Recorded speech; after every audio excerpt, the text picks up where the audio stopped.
The business of the Senate has officially commenced this afternoon, with the Speaker presiding over the House business this afternoon. But we have a small quorum hitch. We have a deficit of members are required to be in the chamber upon the commencement of business. But as we await for that quorum to be attained, among the expectations this afternoon is that the Speaker will be delivering a message from His Excellency the President on the nomination of Mr. Pius Angasa for the appointment as a member of the Board of Directors of Central Bank of Kenya, CBK. The Senate Leader of the Majority Party will be tabling the annual report of the Office of the Control of Budget for the financial year 2023-2025. But on Standing Orders 53 subsection 1, a number of senators are set to seek for statements. Senator Raphael Chimera will be seeking a statement from the Standing Committee on Energy regarding the quality and durability of solar energy products sold to residents of Kwale County. He is not the only senator who will be seeking a statement pursuant to Standing Orders number 53 subsection 1, as the senator for Marsabit County also features in that provision, and he is set to seek a statement from the Standing Committee on Information, Communication and Technology regarding the sharing of subscriber data held by the telecommunication service providers with security agencies in Kenya. The senator for Nairobi, his statement will be directed to the Standing Committee on Education. Business. Clerk, kindly call the first order. Order number 1, administration of oath. Order number 2, communication from the chair. Order number 3, messages.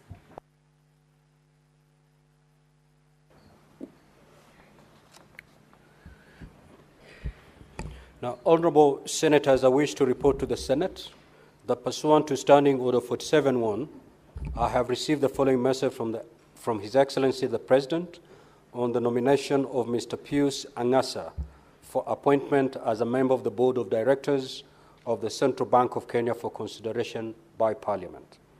The message was transmitted to the Senate via the letter reference EOP/CAB.26/4A, Volume 6/171, dated the 21st of July 2025, by the Chief of Staff and Head of Public Service, Mr. Felix K. Kosgei, EJH.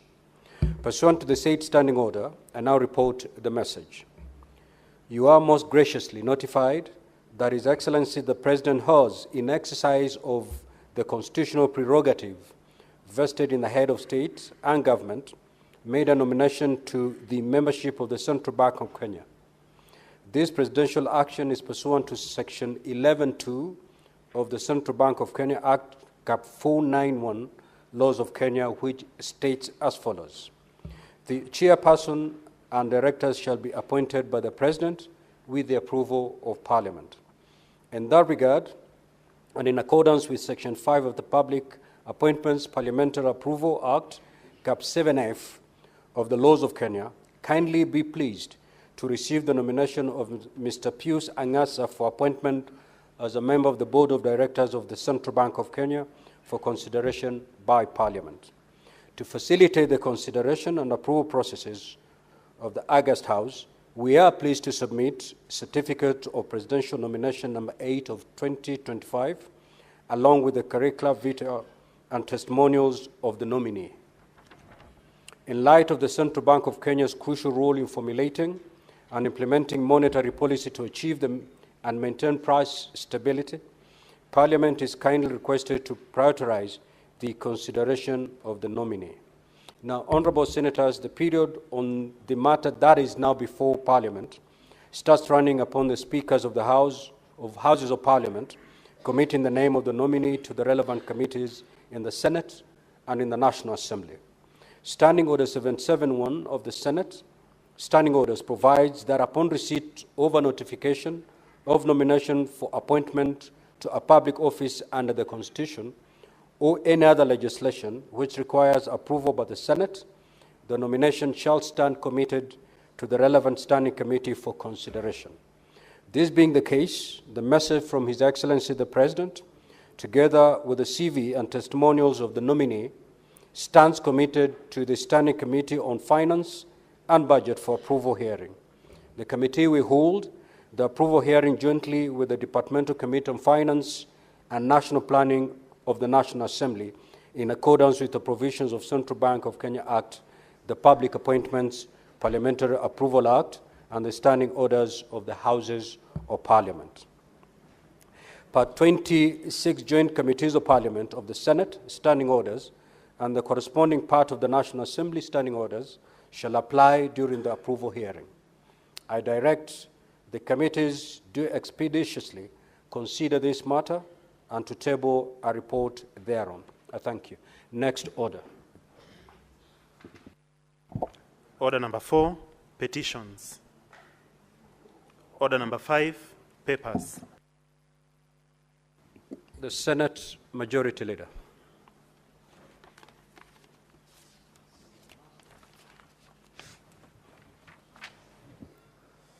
Mr. Speaker, sir, I beg to lay the following paper on the table of the Senate today, 24th July 2025, the annual report of the Office of the Controller of Budget, COB, for the financial year 2023-2024.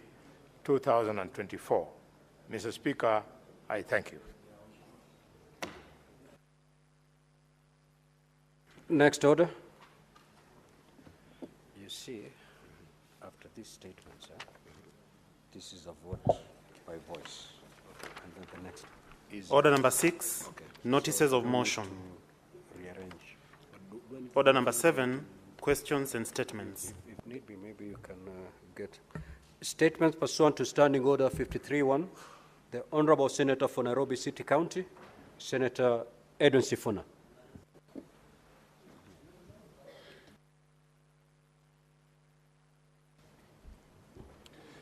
Honorable Speaker, thank you for the opportunity. I have two statements. I request that I take both of them at once.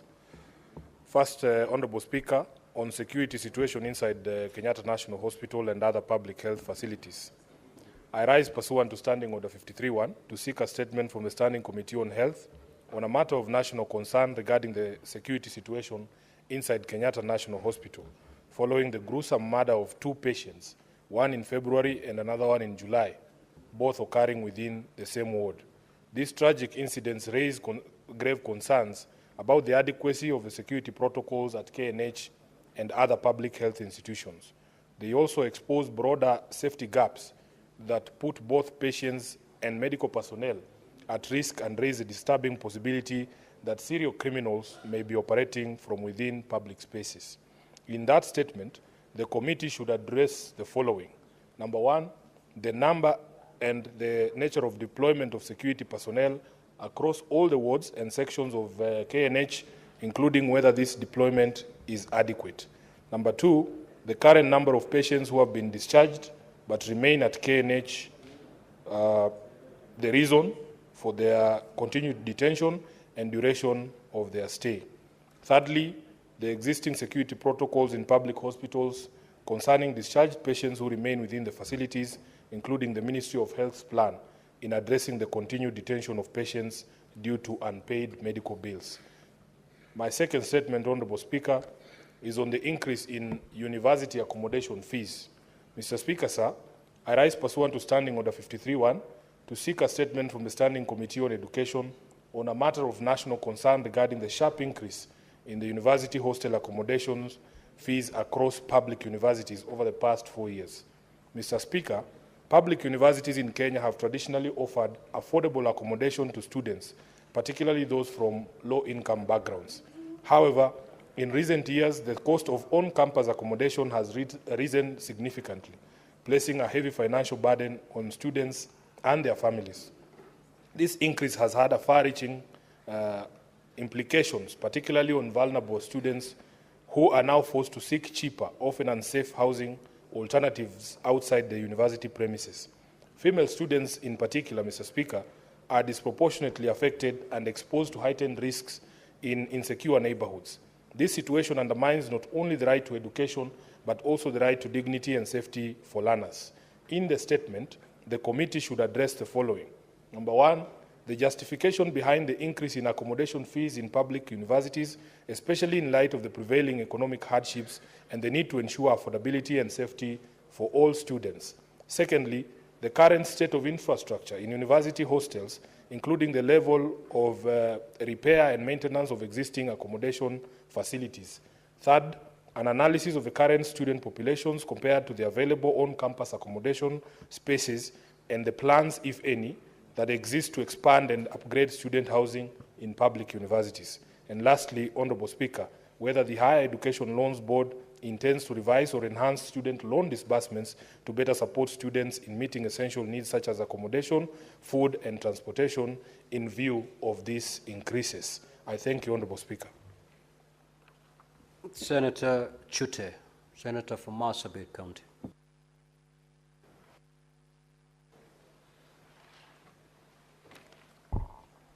Thank you very much, Honorable Speaker. I have a request for a statement on the sharing of subscriber data between telecommunication providers and security agencies. Mr. Speaker, sir, I rise pursuant to Standing Order 53-1 to seek a statement from the Standing Committee on National Security, Defense and Foreign Relations regarding the protocols and safeguards governing the sharing of subscriber data between communication services and security agencies in Kenya. In the statement, the committee should, one, clarify the legal procedural frameworks that guide how and when telecom operators share subscriber data with security agencies, including the role of court orders or statutory authorization. Number two, confirm whether the Office of Data Protection Commissioners has received complaint or undertaken investigations into alleged misuse of such data and provide the status of outcomes.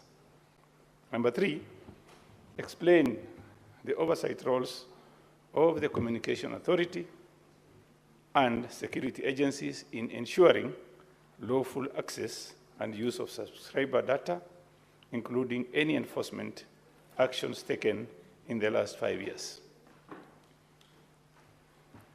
Number four, indicate the number of data access requests submitted by security agencies between the year 2020 and 2025. How many were approved and how many were supported by valid court orders? And finally, Honorable Speaker, outline existing safeguards to protect subscriber data from unauthorized access, misuse, or violation of privacy rights, particularly in light of increased surveillance technology. Thank you very much, Honorable Speaker. The Senator for Kisii County, the Honorable Richard Onyonka. Thank you, Mr. Speaker, for giving me this opportunity. I rise pursuant to Standing Order 53-1 to seek a statement from the Standing Committee on Roads, Transport and Housing regarding the Kenya National Highways Authority, KENHA, recent announcement on the expansion of Kiambu Road into a 4-lane highway and the controversial provision that only Chinese contractors or consortia led by Chinese firms are eligible to apply for these contracts. Mr. Speaker, in its public advertisement, KENHA invited bids for the Kiambu Road expansion project, but included an explicit requirement restricting eligibility to Chinese contractors or firms led by Chinese entities. Mr. Speaker, this condition raises serious concerns about the fairness, inclusivity, legality of this procurement process, particularly in view of our constitutional principles on competition, non-discrimination, and value for money in public procurement. In that statement, Mr. Speaker, the committee should address the following. Explain the rationale behind Kenya's decision to limit eligibility for this project to Chinese contractors only, or a consortium led by Chinese firms. Number two, for the committee to clarify whether this requirement aligns with the Kenya procurement laws, including the Public Procurement and Asset Disposal Act, and whether it complies with any applicable bilateral or multilateral funding agreements. Number three, Mr. Speaker, the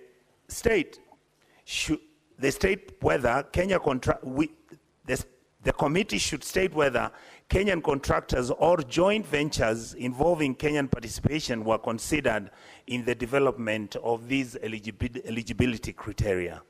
Number four, the committee to provide information on the source of financing for the Kiambu Road expansion project, any donor funds if necessary, and indicate whether the funding terms specifically required the exclusive participation of Chinese enterprises.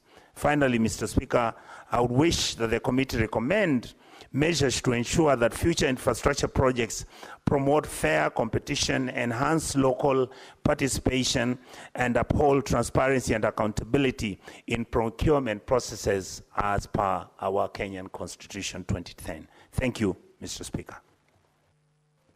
Senator Raphael Chimera.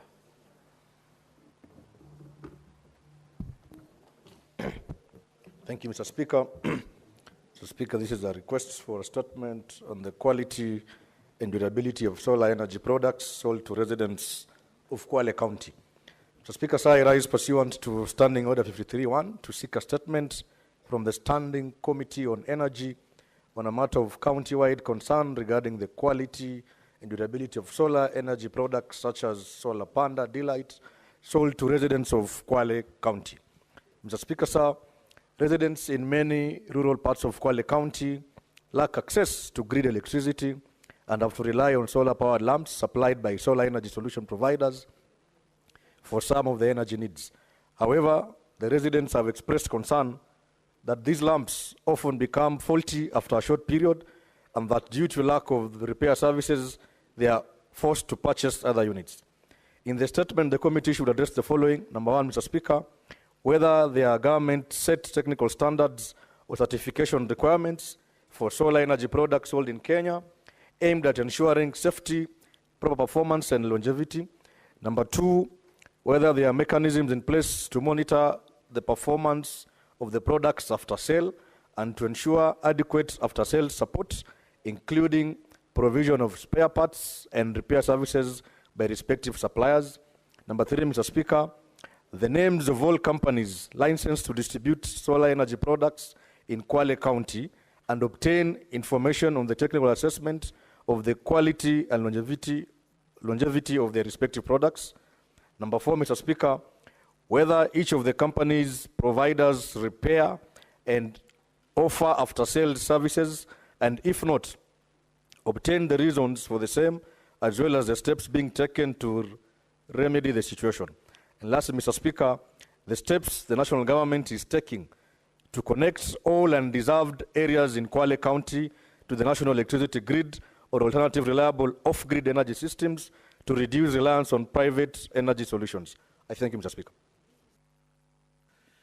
Statement pursuant to Standing Order 57.1, the Senate Majority Leader.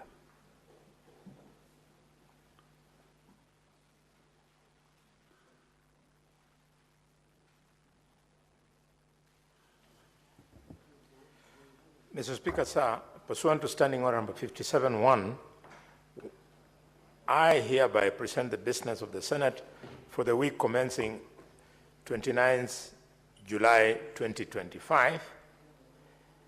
Mr. Speaker, before I proceed to the statement, allow me to take this opportunity to laud honorable senators for ensuring the passage of the County Allocation of Revenue Bill, Senate Bills number 9 of 2025, and the Equalization Fund Appropriation Bill, Senate Bills number 7 of 2025. During this sitting that was held on Tuesday, 22nd July 2025, and the County Government's Additional Allocations Bill number 2, Senate Bills number 8, that was passed on the 23rd of July 2025. These bills are crucial financial instruments that have an implication on the operations of the counties. I urge that this spirit continues in order to prosecute business before the Senate in a timely manner. However, this is not the end on these bills. I undertake to engage the leadership of the National Assembly to ensure expeditious consideration of bills. Mr. Speaker, as of now, this is the status of legislative business. 55 bills, of which 37 are at the second reading stage and 18 are at the committee of the whole stage, are pending for consideration. 31 motions are pending conclusion. 28 petitions are pending conclusion by respective committees, out of which 19 are due for reporting. And fourthly, 505 statements pursuant to Standing Order number 53-1 are under consideration by the respective standing committees. Honorable Senators will observe that business listed on orders number 12, 13, 14, and 15 are motions on reports on petitions, which are subject to time pursuant to Standing Order number 238. I urge the respective movers of those motions to remain in the chamber to prosecute that business. Mr. Speaker, sir, on Tuesday, 29th July 2025, the Senate Business Committee will meet to consider the business for the week. The tentative business for that day will include business not concluded from today's order paper, as well as business indicated on the notice paper. The tentative business for the morning sitting on Wednesday, 30th July 2025 will include questions to Cabinet Secretaries as approved by the Senate Business Committee, as well as motions. The questions scheduled include the following. Question 84 to the Cabinet Secretary, Ministry Cooperatives and Micro, Small and Medium Enterprises, development by Senator Professor Margaret Kamar, EGH, MP. 2. Questions number 13 and number 18 to the Cabinet Secretary for Interior and National Administration by Senator James Morango, MP. Question number 26 to the Cabinet Secretary for Interior and National Administration by Senator Dr. Bonnie Khalwale, CBS, MP. Question number 28, 29, and 80 to the Cabinet Secretary for the Interior and National Administration by Senator Professor Tom Ojenda, Senior Counsel, MP. Question number 41 to the Cabinet Secretary for Interior and National Administration by Senator Daniel Mazo, EBS, MP. Question number 44 on the Cabinet Secretary for Interior and National Administration by Senator Edwin Spooner, CBS, MP. Question number 49 to the Cabinet Secretary for Interior and National Administration by Senator Shakil Abdallah, MP. Question number 51 to the Cabinet Secretary for Interior, National Administration by Senator Catherine Muma, MP. Question number 54, 56, and 59 to the same Secretary by Senator James Lomenen, MP. Question number 62 to the same Cabinet Secretary by Senator Joyce Korir, CBS, MP. Question number 72 to the same Secretary by Senator Kaduri Murungi, MGH MP, and question number 94 to the same secretary by Senator Justice Retired Stuart Madayo, EGH MP. Mr. Speaker, the tentative business for the afternoon sitting on Wednesday, 30th July 2025 will include business not concluded from Tuesday's order paper and the following businesses. A, bills that are at the second reading stage.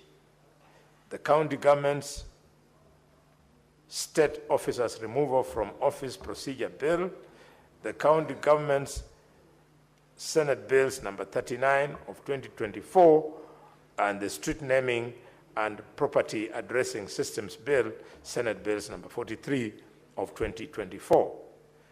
B, bills that are at the committee of the whole, namely 1, the early childhood education bill, the local content bill, the street vendors bill, the county library services bill.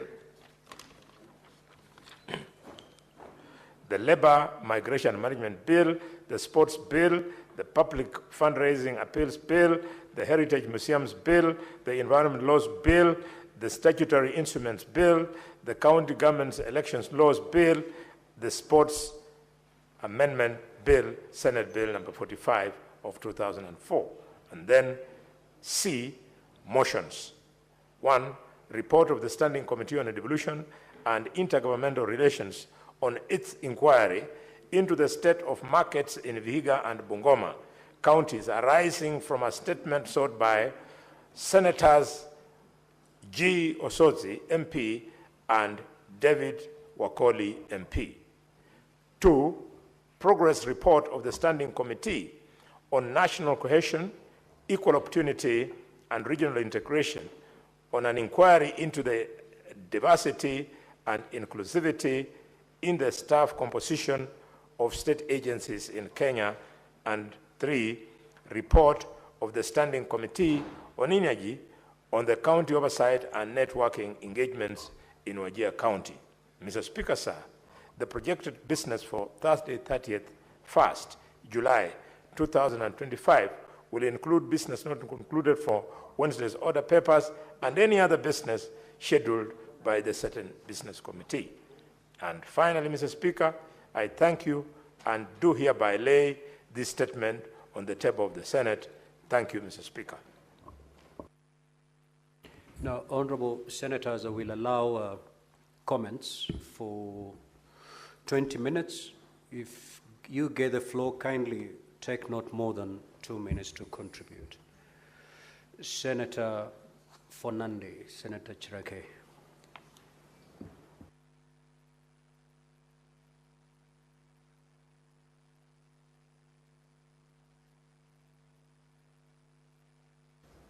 Mr. Speaker, thank you. I want to support the statement by Senator for Nairobi on the issue of accommodation among our students, Mr. Speaker. For some of us who have been to university, you can imagine the deplorable. Mr. Speaker, even the slums looks better than most of the hostels that we are seeing in most of these universities, Mr. Speaker. And even the exorbitant prices of over 40,000, yet there is no substantive work that has been done, Mr. Speaker. Can you believe most of our universities, you still find kunguni, or what is it called in English, bedbugs, Mr. Speaker? Our comrades are being eaten by bedbugs, Mr. Speaker. Can you believe? And this is the hub of serious knowledge engagement and discourse, Mr. Speaker. It can confuse, the bedbugs are confusing and making the sleep of comrades restless, Mr. Speaker. Mr. Speaker, we used to have a say that when the help used to come, you eat like a king.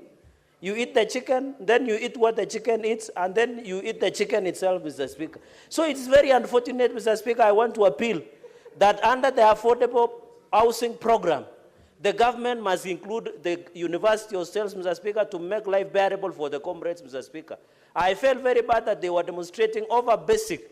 In fact, we should be discussing in our universities, Mr. Speaker, about the innovation and scientific issues. Finally, Mr. Speaker, I want to agree with Senator Onyonga on the issue of Chinese, Mr. Speaker. I had a legislative proposal that contracts above 1 billion, below 1 billion, Mr. Speaker, should exclusively belong to Kenyans, Mr. Speaker. Can you believe Chinese and other nationals are doing contracts of 300 million, 200 million? What will happen to our local contractors, Mr. Speaker? I want to challenge Finance and Budget Committee to approve my legislative proposal that 1 billion and below should exclusively belong to Kenyans, Mr. Speaker, and I support all these statements. I thank you, Speaker, sir. Senator Wambua.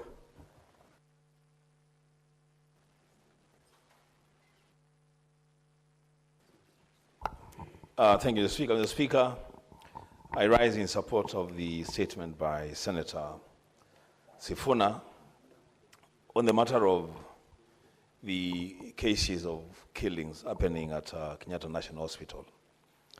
Mr. Speaker, it is a very, very sad situation that the biggest teaching and referral hospital in Kenya, where patients are supposed to feel safe and secure, they are now living under fear because they don't know who is the next to be attacked within the facility. The Speaker, something needs to be done and be done very, very quick to salvage the image of that institution. The Speaker talking about safety. The Speaker, even in our own precincts in Parliament, the Speaker, I had an incident this afternoon. I was sitting having lunch with a colleague, and somebody walks to us and says to me that, "You look familiar. Are you a member of some funny organization that he mentioned? I don't know which one." I said, "I'm not." And he says, "I'm sorry. I thought you were the one." And he goes, Mr. Speaker, we also need to ensure that members within the precincts of Parliament are also safe. We are having a lot of people accessing the precincts of Parliament, which is okay, Mr. Speaker, but it should be done in a way that we are also safe and secure. We don't want a situation like the ones happening at Kenyatta National Hospital to happen within the precincts of Parliament. Mr. Speaker, that should be taken very, very seriously. I thank you, Mr. Speaker. Senator Bone.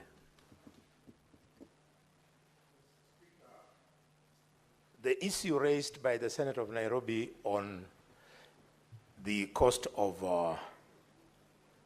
accommodation at the university is very serious. In fact, Mr. Speaker, I would like that the committee goes further and looks into the new funding model.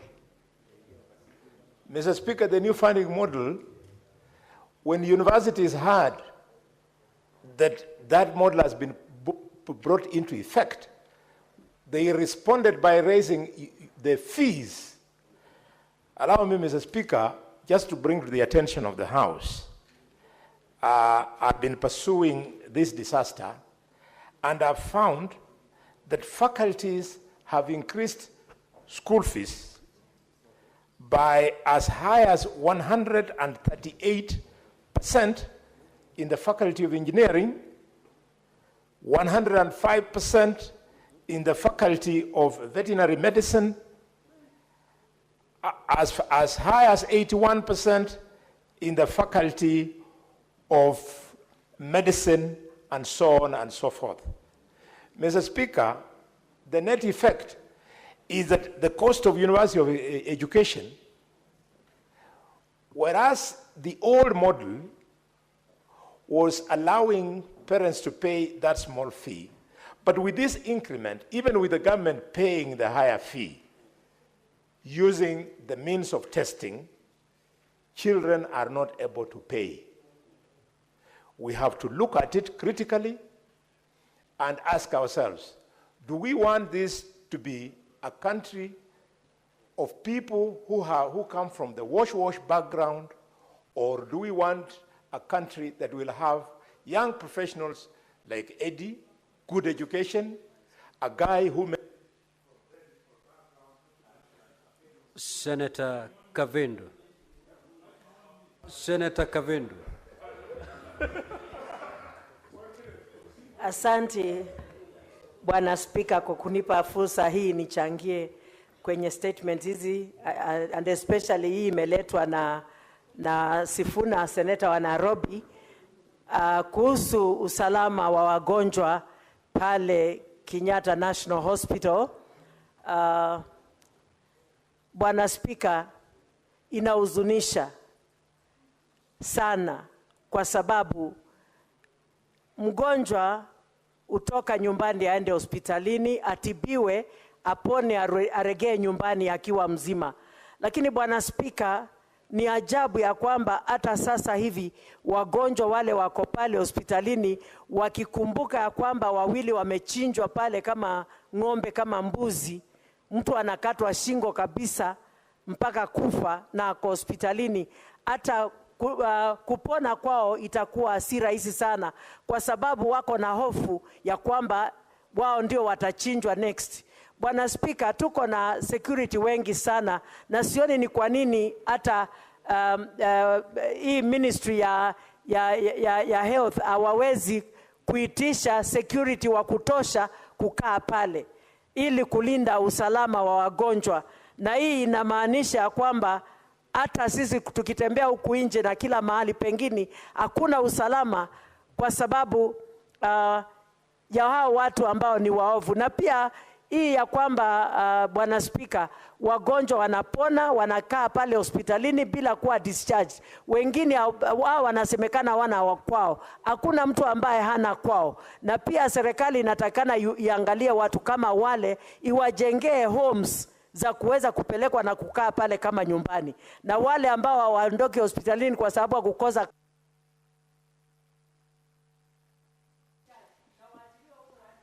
Senator Chute.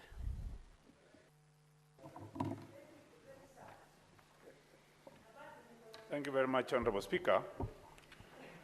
I rise in support of the statement by Senator Onyonka. Honorable Speaker, he brought up some very important issues. The issue is not a problem in Kiambu only, the road on Kiambu. It is in the country. The problem we are faced with is Chinese companies are being given contracts. You can find Chinese traders doing some work, doing in markets like Chuka, Meru, Marsabit, Chinese. And Honorable Speaker, there is an issue brought by Chergey. He says anything above, anything below 1 billion should be done by locals. Honorable Speaker, I want to, the companies that are working in Kenya today on roads and building are mainly Chinese. And if you look at those companies, Kenyan companies who are working in Kenya, have got pending bills to the tune of, in the counties, about 156 billion. Nationally, 426 billion. Most of these monies are supposed to be paid to local contractors. The Chinese contractors can afford to wait for the monies because they are being financed by their governments. What about the local contractors? They are suffering. Honorable Speaker, the other days there was a riot in Kenya. The shops were looted. People are complaining about shops that are looted. Unfortunately, that is a problem, yes. But after a few days, the insurance compensated them. Honorable Speaker, local contractors are being given jobs and they are not being paid. There is no insurance that will pay for monies that are supposed to be paid by the government. So, Honorable Speaker. Senator Richard Onyonka.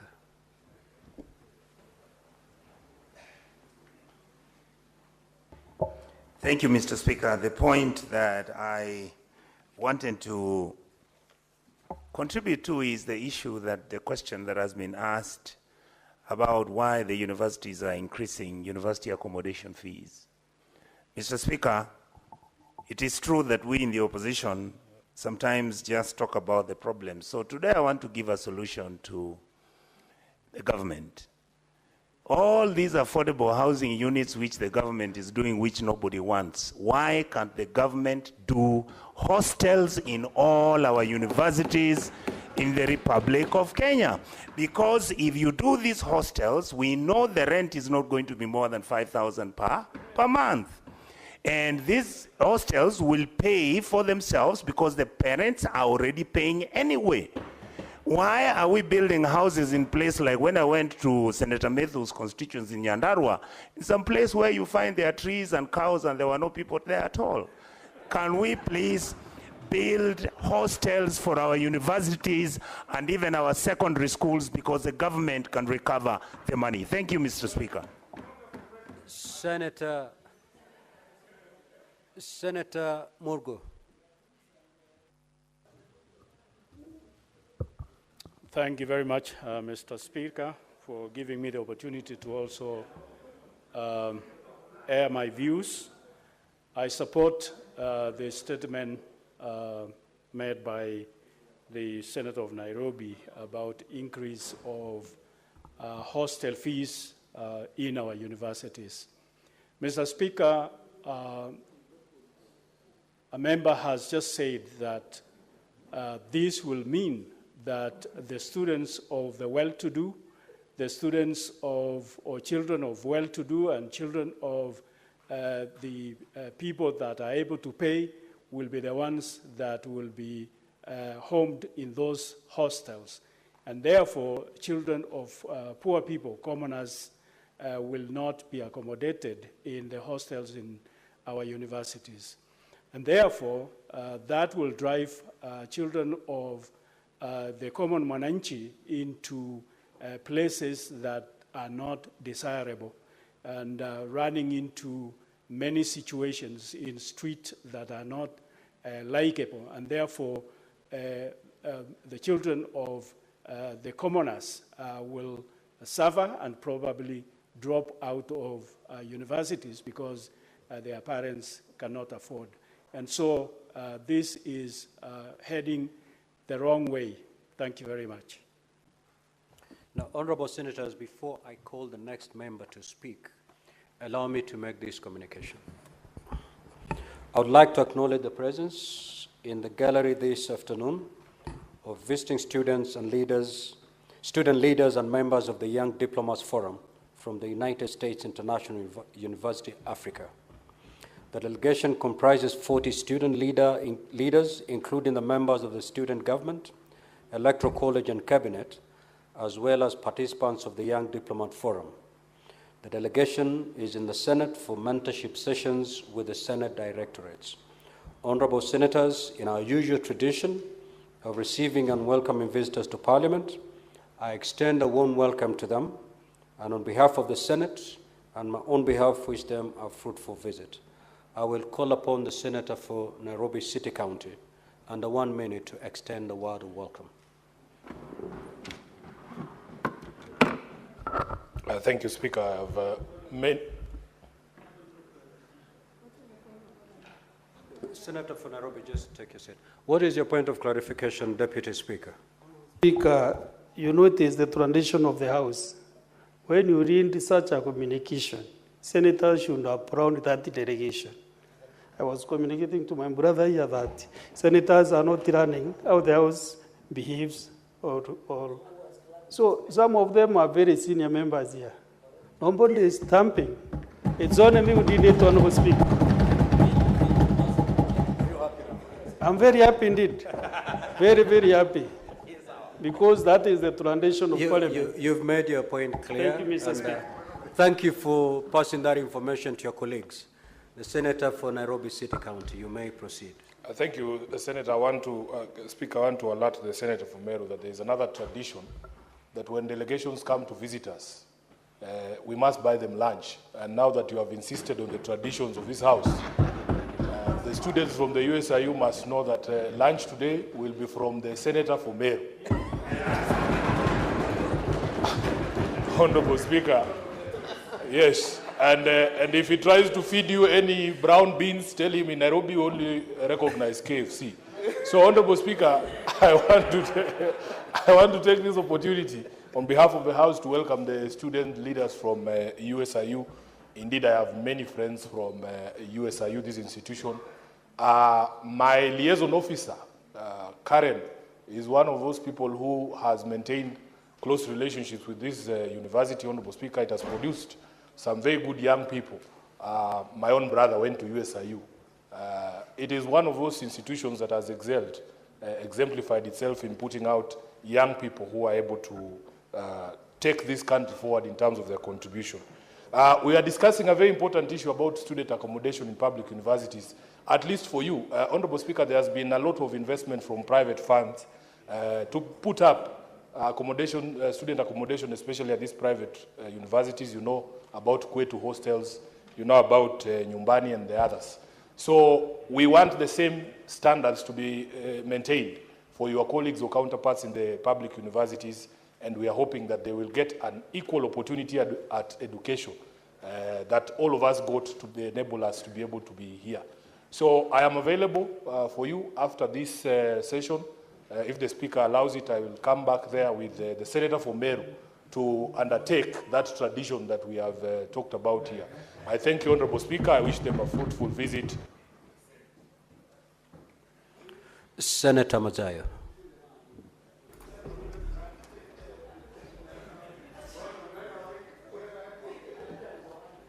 Asante mstahiki Speaker.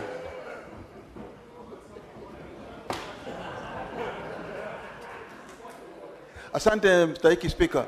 Mstahiki Speaker, kwanza nataka kumpatia kongole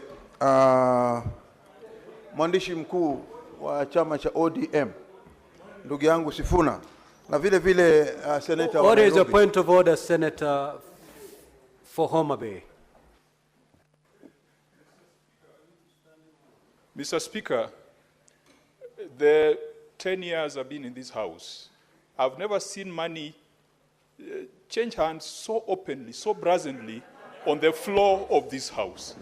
Mr. Speaker, this House is degenerating into that market where Jesus came in and whipped everybody and threw them out.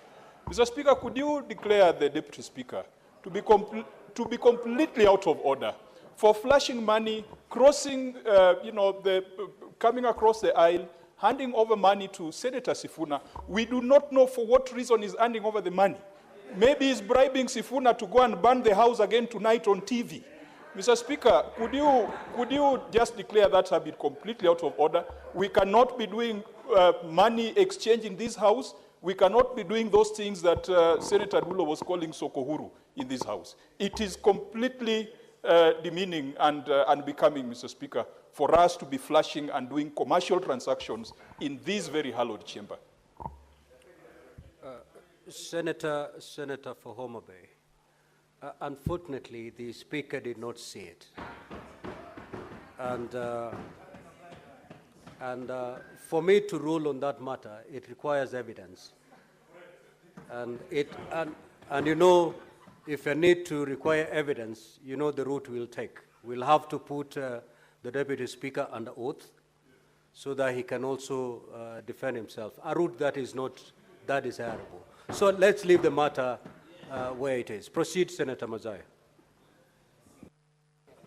Asante mstahiki Speaker. Mstahiki Speaker, kwanza nataka kumpatia kongole ndugu yangu Sifuna kwa sababu ya kuleta hii taarifa ambayo inahusikana na mambo ya ulinzi ndani ya Kenyatta National Hospital.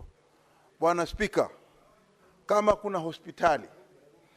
kuna hospitali kubwa ndani ya Kenya ambao kila Mkenya anaitegemea, hata akiwa mgonjwa katika kama ni kule tunaita Makadara ambao ni Coast General Hospital, ama akiwa mgonjwa huko akiwa Kisumu, ama akiwa Northeastern, sote tunategemea hii Kenyatta National Hospital kama hospitali ambao iko na madaktari wa kudumu, wale madaktari ambao wanajua kila kitu ambao wanaweza kutibu huyo mgonjwa.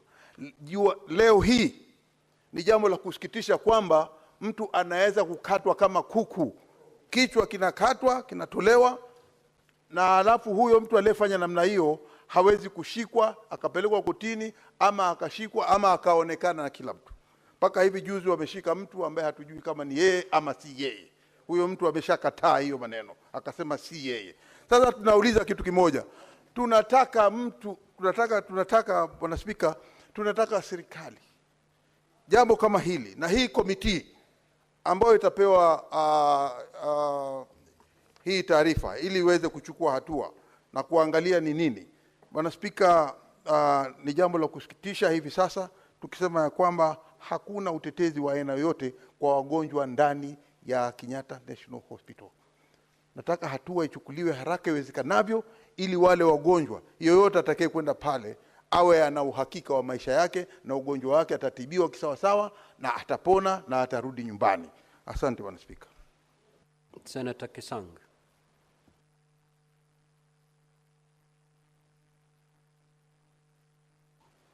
Thank you, Honorable Speaker. Honorable Speaker, I want to comment on the statement by Senator Jute on sharing of data between telecommunication operators and the security system. Honorable Speaker, we passed a law 2019, the Data Protection Act, and it's very clear that if the telcos have to share any data, they have to get access either by consent by the concerned persons or through a court order, Honorable Speaker. So this is a very important statement so that we know what has been happening. So that, because, you know, we are exposed. We don't want to be exposed, and there's a law that is already protecting us, Honorable Speaker. Honorable Speaker, the second statement I wanted to comment on is the one by Senator Onyonga, Honorable Speaker, that between Mutahi and Kiambu, they want to do a dual carriage, and it is the tender is restricted only to Chinese. Honorable Speaker, about 2020 or so, we passed a law both in this House and National Assembly that all contracts or tenders that are below 1 billion should be reserved for the locals. But even if it is above $1 billion, it is open. You don't restrict to foreigners, Honorable Speaker. This is something that we need to find out how else can our contractors grow if we continue giving all big contracts to foreigners, Honorable Speaker. We need to grow our own homegrown. Safaricom is a very huge company that's owned locally by Kenyans. They need to invest. An entity, pension funds like Lab Fund, Lab Trust, even NSSF, they should be doing these tenders instead of giving to foreigners, Honorable Speaker. Thank you. Senator Kajwang. Mr. Speaker, I rise to contribute to this request for statement that was placed by Senator Onyonka. The debate in this House might give the impression that we are xenophobic and we are against Chinese investment and Chinese contractors. That should not be the impression. I think the key concern is ring-fencing critical infrastructure projects that can be done by locals. Mr. Speaker, we must promote local contractors. We must promote local industry. Because the problem with contractors coming from certain jurisdictions is that they are the ones who start with a feasibility study. They do a feasibility study and come and tell us that this can be done. They go ahead and do the design. They go ahead and do the financing.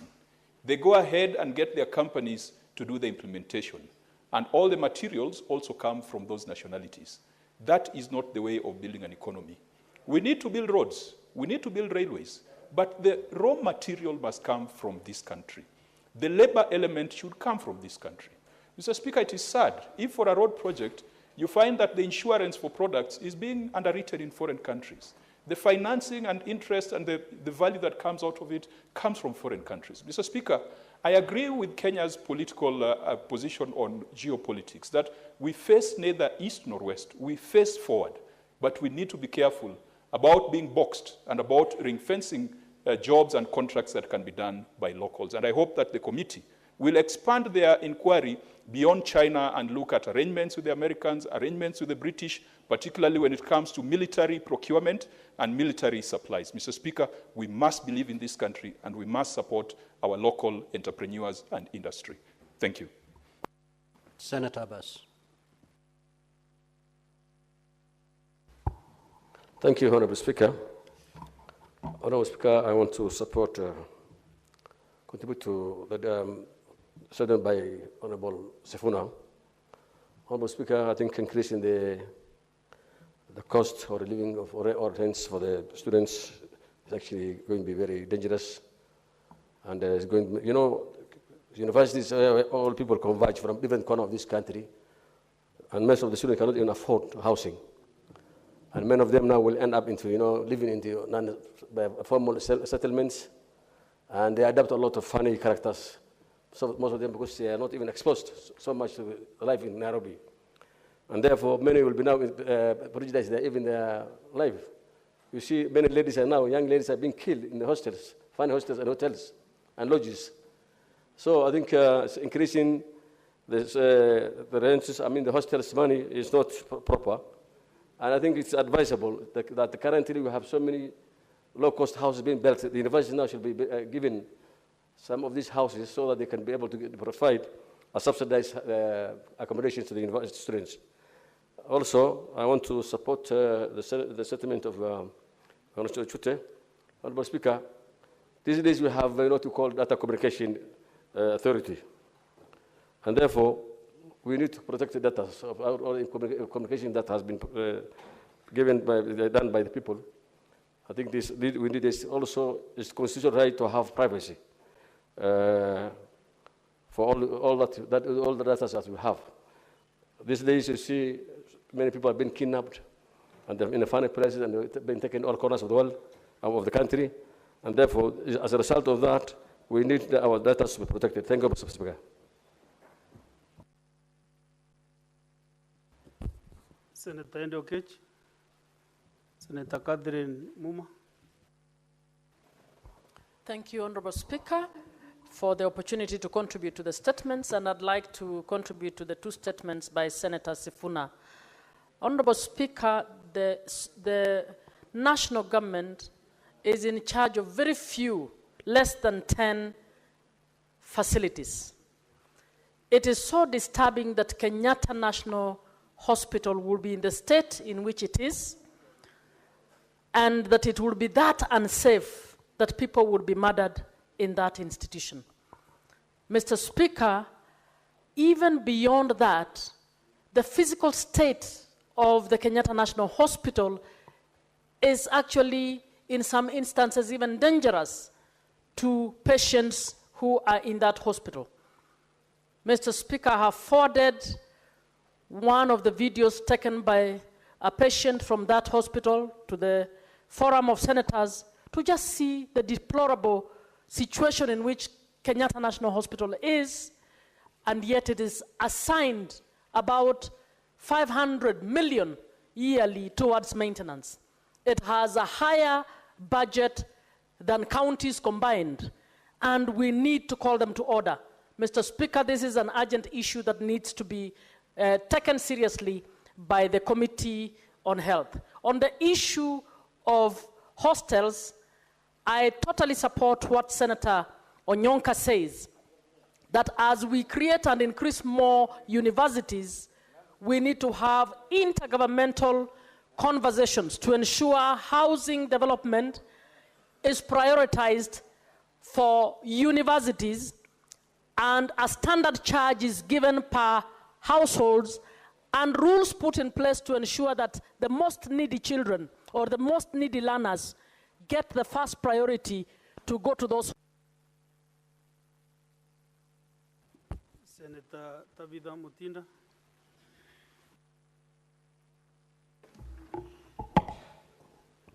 Thank you, Mr. Speaker. And I rise to support the statement by my Nairobi Senator, Senator SIFUNA, in regards to the security issue at Kenyatta National Hospital, Mr. Speaker. Mr. Speaker, currently I sit as a member of the Health Committee. Today, we were to visit Kenyatta National Hospital between 1 and 2 p.m. today. Apparently, we didn't manage because we had the stakeholders of Kenyatta University Teaching and Referral Hospital, Kenyatta University, on the issue whereby the students had not been able to utilize the hospital for their training. And it has really taken quite our time, but we had seek permission from the Speaker to visit Kenyatta National Hospital today to be able to look into this issue. How today we have patients being murdered in a hospital, and not just any hospital, Mr. Speaker. A referral hospital, one of the biggest referral hospitals, not only in this country, but in this city, Mr. Speaker.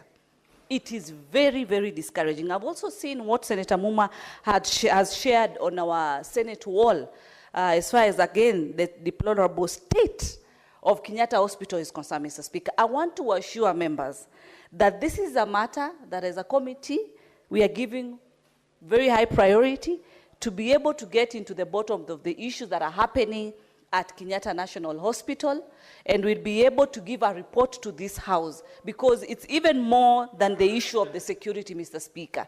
Even the state, the condition of a hospital like Kenyatta National Hospital, Mr. Speaker, is deplorable. It's shameful to have a hospital at this status, yet we have...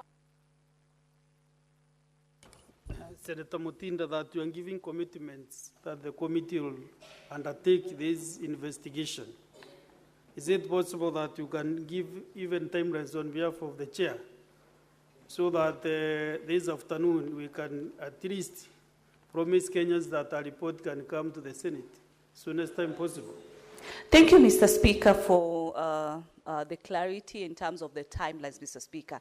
This is a priority to us as a Committee of Health, and I want to believe within less than 30 days, Mr. Speaker, we should be able as a committee to give detailed information through the chair, who's not present but on still handling other matters. But it is a priority, the issue of Kenyatta National Hospital. Thank you, Mr. Speaker. Very well. Senator Ososi Ngonfli.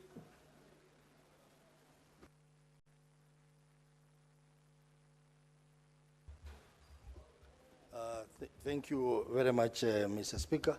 Mr. Speaker, I want to make comments on the statement by Senator Chute on the sharing of subscriber data, telecommunication subscriber data with the security agencies. Mr. Speaker, this statement is a very important statement, and I think it has been raised before in this House, issues to do with data privacy. I think the Committee of ICT should go into the deeper details of what happens, because the law is very clear. The Data Protection Act is very clear that, yes, the security agencies can access private data, but they must get the go-ahead from the courts. They must have a court order to be able to get such data, but for security reasons.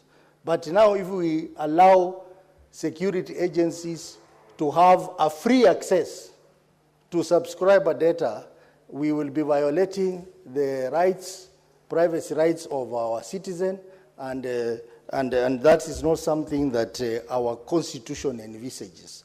So I expect the relevant Committee of ICT to go deeper into this matter and give a report to this committee. And for the telecommunication agencies, Mr. Speaker, I think they are even violating the basic data protection principles, which are agreed globally, Mr. Speaker, and they can be liable at international level, Mr. Speaker. Let me also comment on the statement by Senator SIFUNA on security of patients in our hospitals.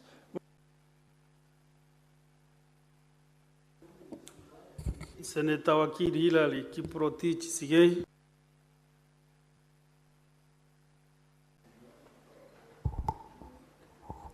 Thank you, Mr. Speaker. The last time I got all those names called out is a while back. I appreciate the recognition of the name that you've referred to. Mr. Speaker, I want to contribute to the statement by Senator SIFUNA, particularly on the security of patients in Kenyatta National Hospital. Mr. Speaker, the statistics about Kenyatta National Hospital are as follows. This prompted me to check on the capacity of Kenyatta National Hospital is 1,800 beds. It has got 6,000 employees, and it is over a century old. It is actually 122 years in service for the people of Kenya.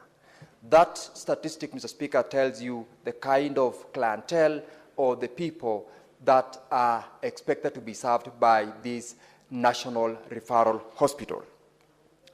From their page, they have said it is a facility for world-class care, and their priority is patient-centered.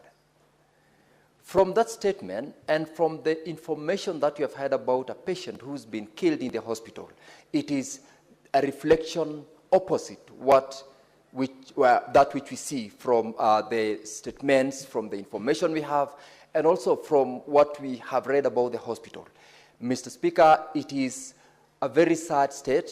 You've heard right a few minutes ago that the condition of staff, the condition of these 6,000 staff or employees is deplorable. The facility in itself, not, I would say, fit to be a world class as they describe.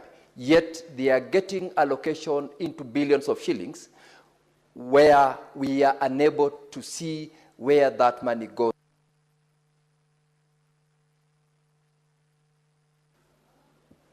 Senator Ziga, I have some sympathy with you, but I can't help at this point. Senator Beth Karunda Tsengo. Thank you, Mr. Speaker, for giving me this opportunity to add my voice about the statement by Senator for Nairobi, Senator Edwin Sifuna, on the security of patients at Kenyatta National Hospital. Mr. Speaker, it is very unfortunate that when patients are taken to hospital and their relatives and their people expecting them to be very safe. Senator for Mombasa. Mr. Speaker, it scares Kenyans when we cannot even be safe in health facilities. And I wonder, this hospital is in Nairobi, the city of Nairobi. What of other hospitals that are in other parts of the country, in border counties, where there could be acts of terrorism, where there could be insecurity because of bandits? If we can be unsafe in Nairobi, where else can Kenyans be safe? It is very unfortunate.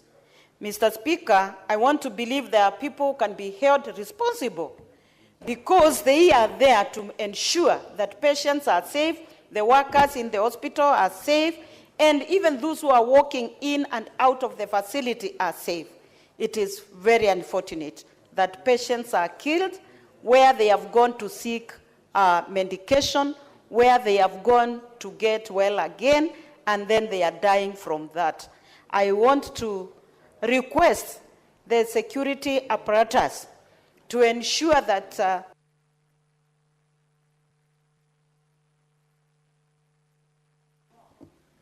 we come to the end of the comments on sentiments, so we proceed to order number 8, next order. But first of all, confirm whether we have quorum to put the question. Okay, proceed, call out the number.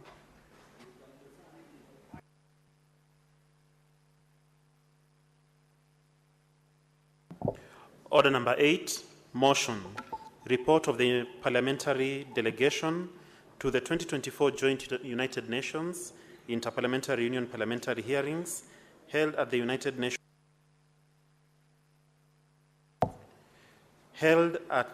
Nations headquarters in New York, United States of America, from 8th to 9th of February 2024. Resumption of debate interrupted on Wednesday, 23rd July 2025. Morning sitting. Question to be put. Thank you, Senators.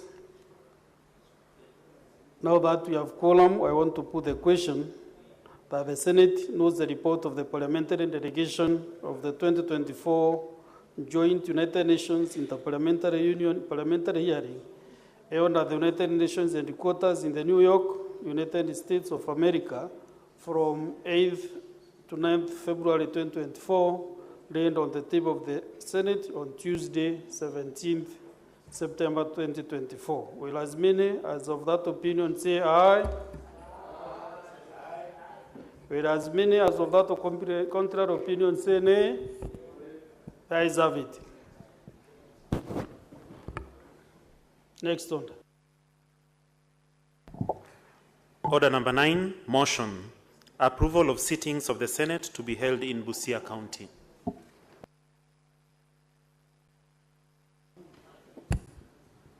Majority Leader, always holding belief.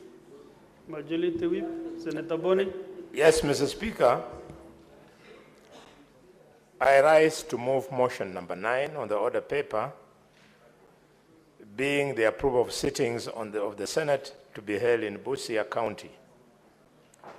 That aware the Senate of Kenya is established under Article 93 of the Constitution, and its main role, as set out under Article 96, is to represent, serve, and protect the interests of the counties and their governments.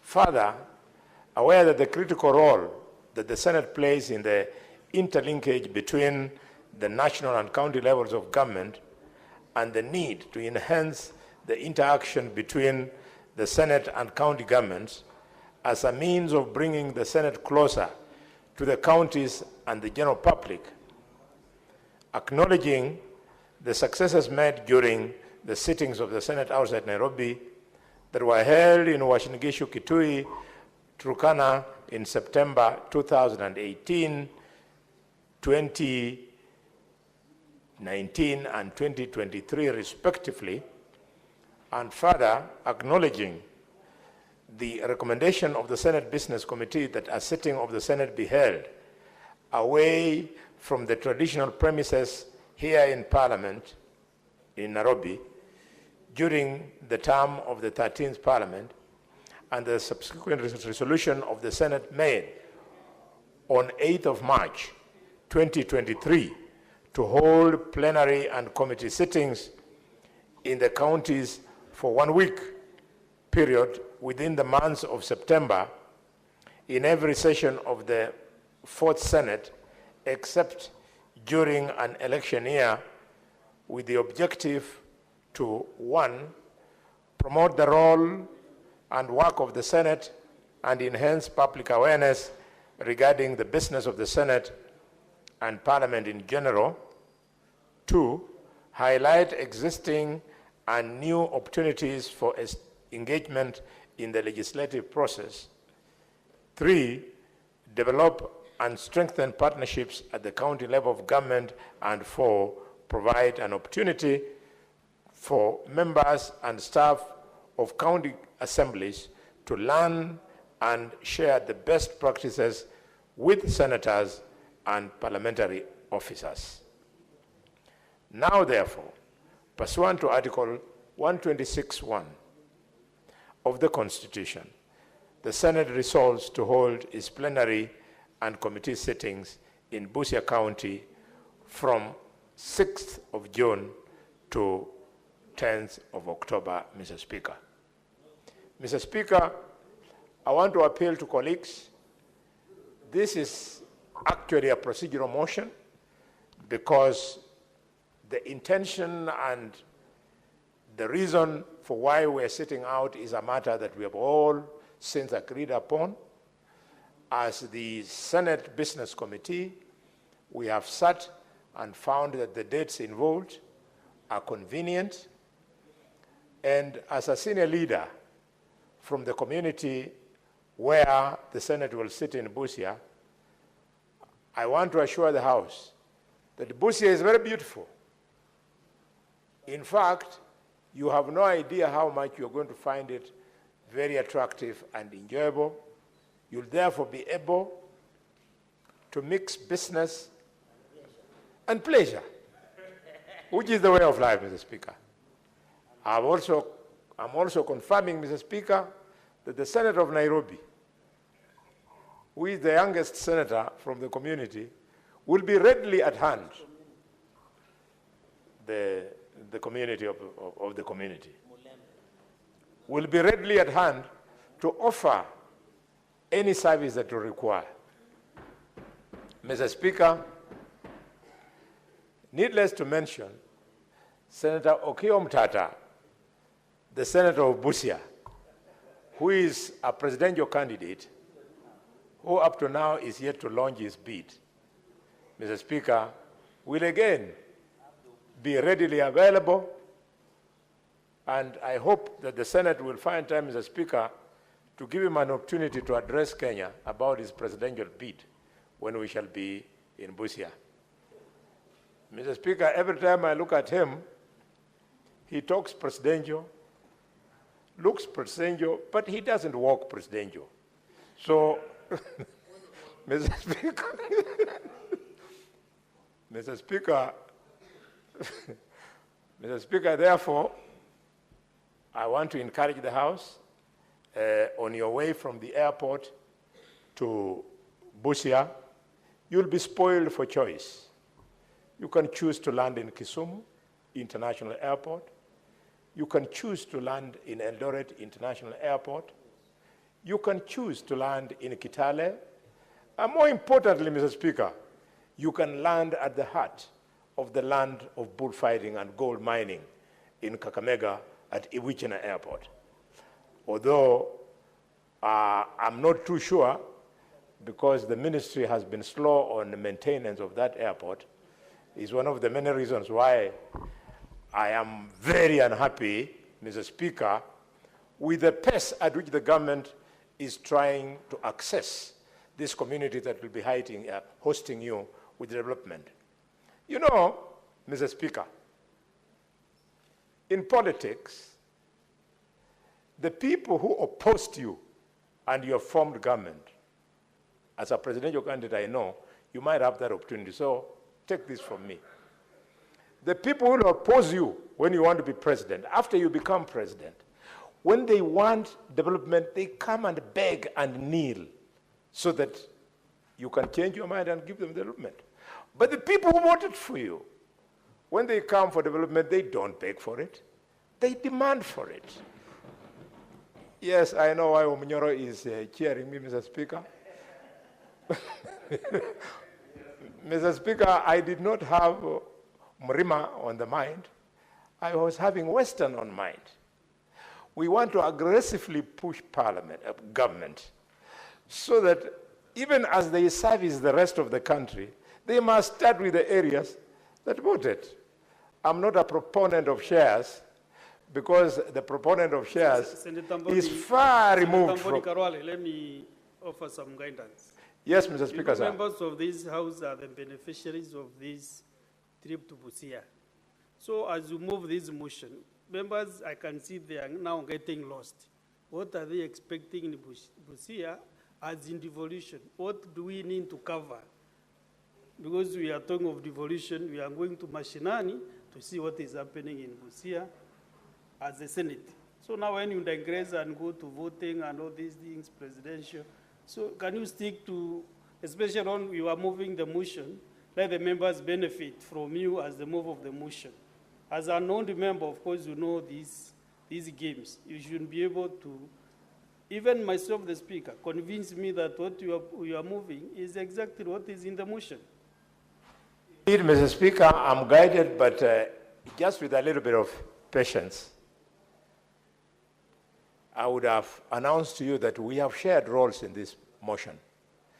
The gist of the motion, I've decided to leave it with the senator of Busia, who will be second me on this motion, so that he can go into the details. However, as you come to Busia, you are coming to terms with the history of the political terrain of this country. It is in Kisii, and not in Kisii. It is in Busia, Mr. Speaker, where senators will discover that the first aircraft to crash with members of parliament, including ministers, in this country was in Busia, where we lost ministers, and one of my heroes, political heroes, Mother Karua, survived, Mr. Speaker. Younger senators like Cherargei will not understand why Mother Karua is a hero, but one day he will read the history of this nation. Mr. Speaker, in Busia, you will have an opportunity to see the challenges of the one-stop border post, Mr. Speaker. The one-stop border post in Busia has literally killed businesses in Busia, because Busia is a border town, And one area where we were making a lot of money is through the business of clearing and forwarding. Mr. Speaker, when the Committee of Health comes to Busia, they'll see for the first time how far ahead Kenya is in rolling out health services, because Busia County Hospital treats almost 45% of the patients there are from Uganda. We don't mind, Mr. Speaker, because those 45% are not strangers. They're just the lawyers on the other side. Anytime I see you intimidate me, Mr. Speaker, I always say, you know, I have a choice of being a Kenyan or a Ugandan, Mr. Speaker. Mr. Speaker, when you come to Busia, you'll see with your own eyes how hardworking and innovative Kenyans are. It is in Busia that the modern African mode of transport called boda boda, it's where it was born. In fact, Mr. Speaker, I'll advise members to use the traditional boda boda of Busia. Was not a motorbike. Mr. Speaker, it was a bicycle. And how things change. I remember when I was in the National Assembly, colleagues were laughing at us that we come from a community that relies on bicycles for transport. Little did they know that that innovativeness would become a national means of transport. With those many words, Mr. Speaker, I now want to invite you, the presidential pretender, and by pretender, you should understand what I mean by that word. Doesn't mean you have no chance. The claimant to the presidency, the distinguished senator of Busia, my own younger brother, Mr. Speaker, the House does not know, this guy has, before he came here, he helped me a lot to succeed as chairman of public accounts, because he could give me information that I used to pin government down when I was the chairman in my other life. Welcome to second me, the Senator of Busia. Senator Koiti Andrew Mtata. Honorable Speaker, thank you for the opportunity to second this very important motion. Indeed, Mr. Speaker, the motion was passed last time, but due to budgetary constraints, the Senate was unable to go and sit in Busia. This time, I hope we'll not hit the same boulder or the same iceberg, but as the indomitable bullfighter, the Honorable Senator from Kakamega has said, it will be an important experience for the Senate to go and sit in this town, Busia town, and see the countryside and sample what this country has in that part of the world. And then you'll also understand the impact of the politics of marginalization on communities. Because Busia has got some facilities that are not even available in the entire region. For example, Busia has got cave paintings, prehistoric cave paintings in Kakapel. I hope the Senate will go there and see for itself that we have got prehistoric cave paintings that were done by those prehistoric human beings. But the area is hardly developed, is hardly utilized. If you look at similar sites in Namibia, which I think is the nearest comparison, you will not believe what is happening. Many people will be surprised, many senators will be surprised to learn that Busia has got a big lake, Lake Victoria. And I would love for people to visit the Samia and Bunyala regions of Busia, and especially look at the road transport, the water transport, and how neglected it is. you will notice that it is quite a Herculean task for people to move from one island to another. They will also be able to witness the silting that has brought a lot of flooding to the region, whereby the rivers don't flow into the lake. We'll also be able to look at areas like, again, according to the maps by Carlo, hardship areas in Busia, in Bunyala, in Samia, and in Teso North. These are hardship areas which have been clearly indicated to be hardship areas, yet the people who are sent to work there are never paid those hardship allowances. The schools don't get those hardship allowances. And so people will come and see for themselves the kind of challenges we have in a land of plenty, or a land of huge potential. People will also come and see the destruction of wetlands as a result of sugarcane farming. And I hope we also look at the River Yala, the Yala swamp, which we are told is about 17,000 hectares, 11,000 of which are in Busia, 6,000 in Siaya, but all decisions governing the swamp are made largely in Siaya, with Busia left holding the short end of the stick. So we will also come, and it will be a good opportunity because in terms of service delivery, the county is not performing very well. And the Senate sitting in Busia will help us audit and ferret out some of the issues that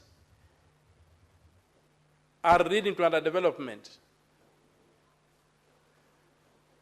I have finished a forensic audit of the 2022-2023 financial year in Busia. I don't know if there's any other senator in this house who does forensic audits of their counties. I've done that forensic audit. I will be releasing the results tomorrow. But the picture is sad. In terms of public money, Busia is a crime scene. It's a crime scene to the extent that there's a lot of abuse of public funds given to the county government. And I hope that when the Senate comes to Busia, the governor and his team, it will hold their feet to the fire so that we can get some accountability on the ground. You will see for yourselves the level of underdevelopment. Even right down in the city center, when it rains, you need gumboots to move around. You realize that. You will see the airport that Senior has referred to, where the airplane crashed. It was grabbed. I'm right now litigating in court to get it back. And I'm happy to report that my litigation was made a bit easy when Mr. Muturi Justin was the AG. Because before that, the Office of the Attorney General was supporting the grabbers.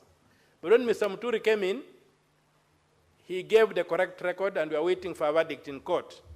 In fact, the hearing is on Wednesday over that airstrip. You will see that the airstrip has been grabbed. You will see the congestion of the trucks, the one-stop border point. Yes, it came. You will stand on the Kenyan side, and as the crow flies, look across the border to the Ugandan side.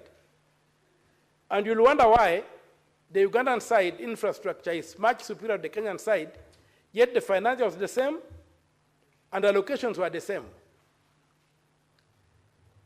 It's a very sad situation for us, because even when you drive to Namanga,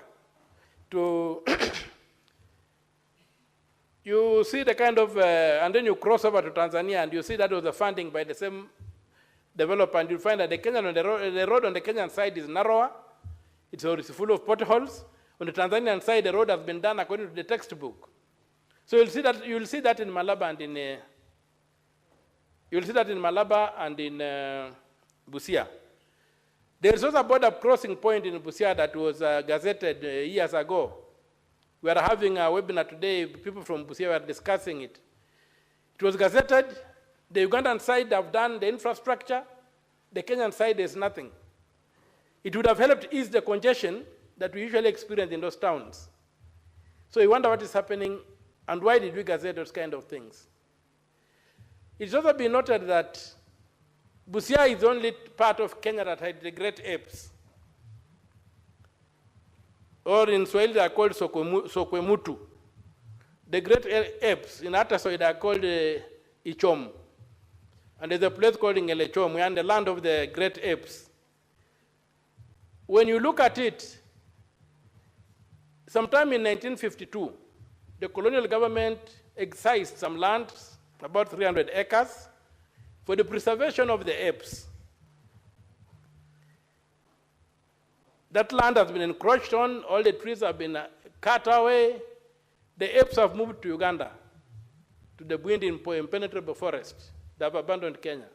You will see that vast land sitting there, and maybe the Senate will have a chance to look at it and say, what do we do with this land? I've been engaged in a very active recovery of that land, trying to push away the encroachers who wanted to turn it into sugarcane farms. And these are the unique things, because people are going to Uganda to see great apes. We had them in Kenya, but we have not just looked after them. Now look at what kind of potential is that for tourism. You have a lake, you have prehistoric sites, you have got the great apes, but the place is that poor. Nobody cares about it.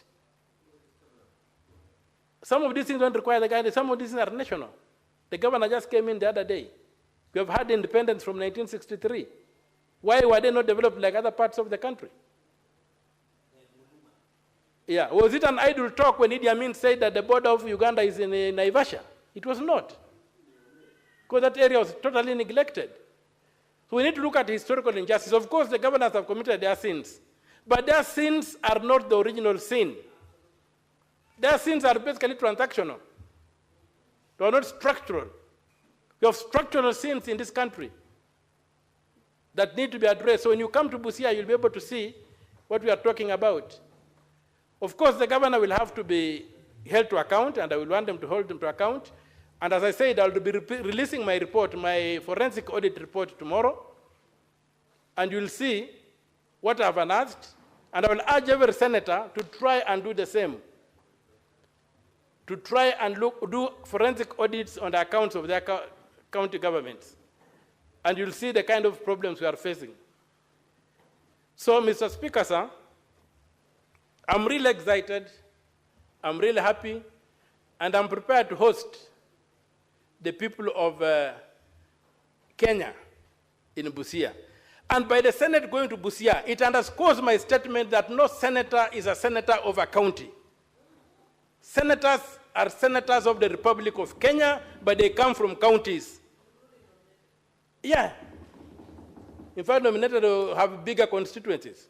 So, when we come to Busia, you will be coming as senators of Kenya to Busia, but Mr. Speaker, sir, you will come as a senator of Kenya from the great people of Meru.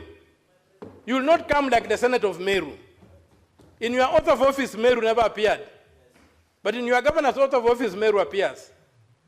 So when you come, you are coming as a national leader with the full rights to be in Busia as the senator of the Republic of Kenya from Meru. And you can ask any question.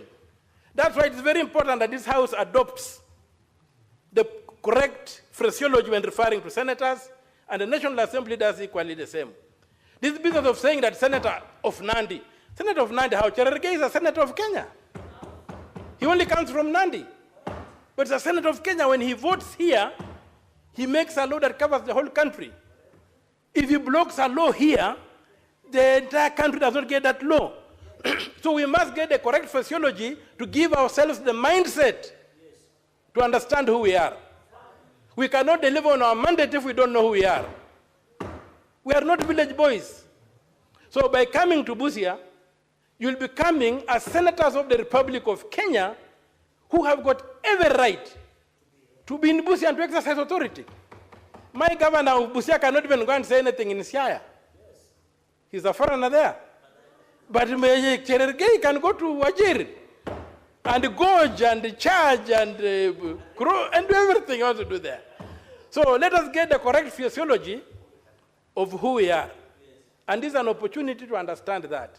I really get offended when we talk of a senator of Nairobi. How? Mr. SIFUNA, yes, the things he does in this country is for the whole country. It's for the whole nation. He just happens to come from Nairobi. But he's a senator of the Republic of Kenya. My member of parliament, the local area where I come from, Teso South, is called Madam Honorable Mary Mase. She is a member of parliament of the Republic of Kenya, but from Teso South. We must get that physiology to give us that national outlook. Otherwise, we begin looking, pigeonholing, when we look at the problems of this country. We must stand on the balcony as national leaders and have a world view that is not restrained by choosing to stand in your small villages. So I welcome you to the county of Busia, and Mr. SIFUNA has just walked in. I'm saying that I said that in Busia, we have got everything that this country needs. But because of our bad politics and history, the original sin of this country, we were marginalized, and even the great apes we had, with a complete park for the apes, is no longer have moved to Bwindi impenetrable forest in Uganda because nobody cared about them. Now the land has become a grazing site. So, Mr. Speaker, sir, I say that this concept of the Senate choosing to sit in counties is absolutely important, as it gives that county or the people of Kenya to understand that we are one country, we are one nation. We just have regions and what have you, but we are one people, we are one nation, and I'll welcome you. My brother says I don't work presidential. When you come to Busia, I may even be imperial. I may even be imperial, but I'll work presidential. So most welcome, I'm most happy, I'm excited, and I hope my governor too will be excited, and we will together be able to host the great people of Kenya. And I know when you come to Busia, all the assets that you'll carry to the assembly, whatever will be left there, so Busia will be the richer. And MCS will be the richer, and all of us will be the richer. So, Mr. Speaker, sir, with those few remarks, I support the motion. Thank you. Thank you, Senator Koiti Omtata. Thank you for seconding. But Senator Karongo Wadhango has been grappling to hear the social aspects of Busia County. You have omitted that part, which is very, very important as well. So you have given us very, very tough issues that we want to witness, but the social aspect, then we are scared. Or not just, but Senator Karongo Wadhango. Sorry, I have also included myself there, but Senator Karongo Wadhango is lost. Anyway,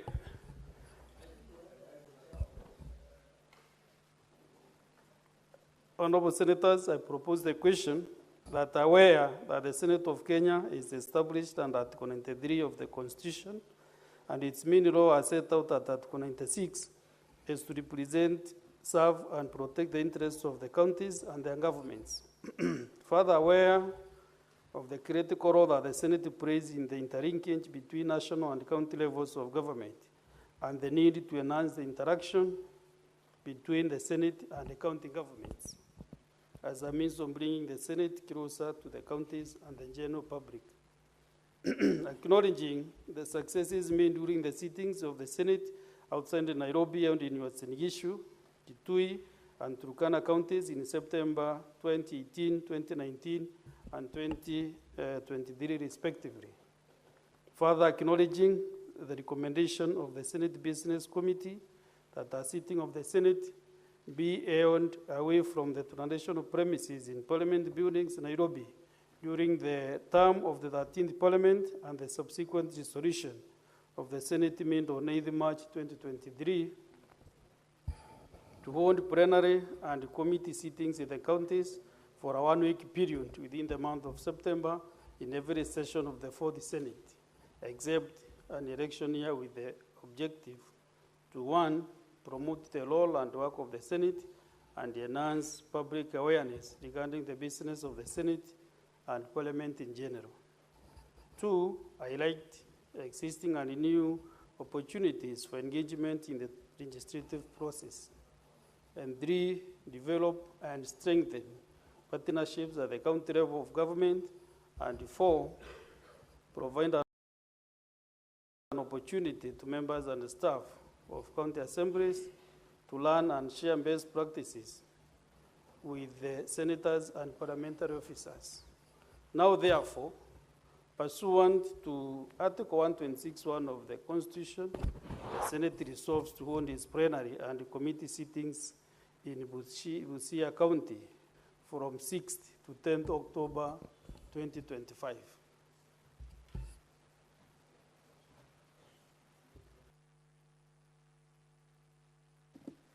I thought from the onset this was termed as just a procedural motion, but I can see we have several senators who want to spend some time. But senators, can we agree maybe how long can this take so that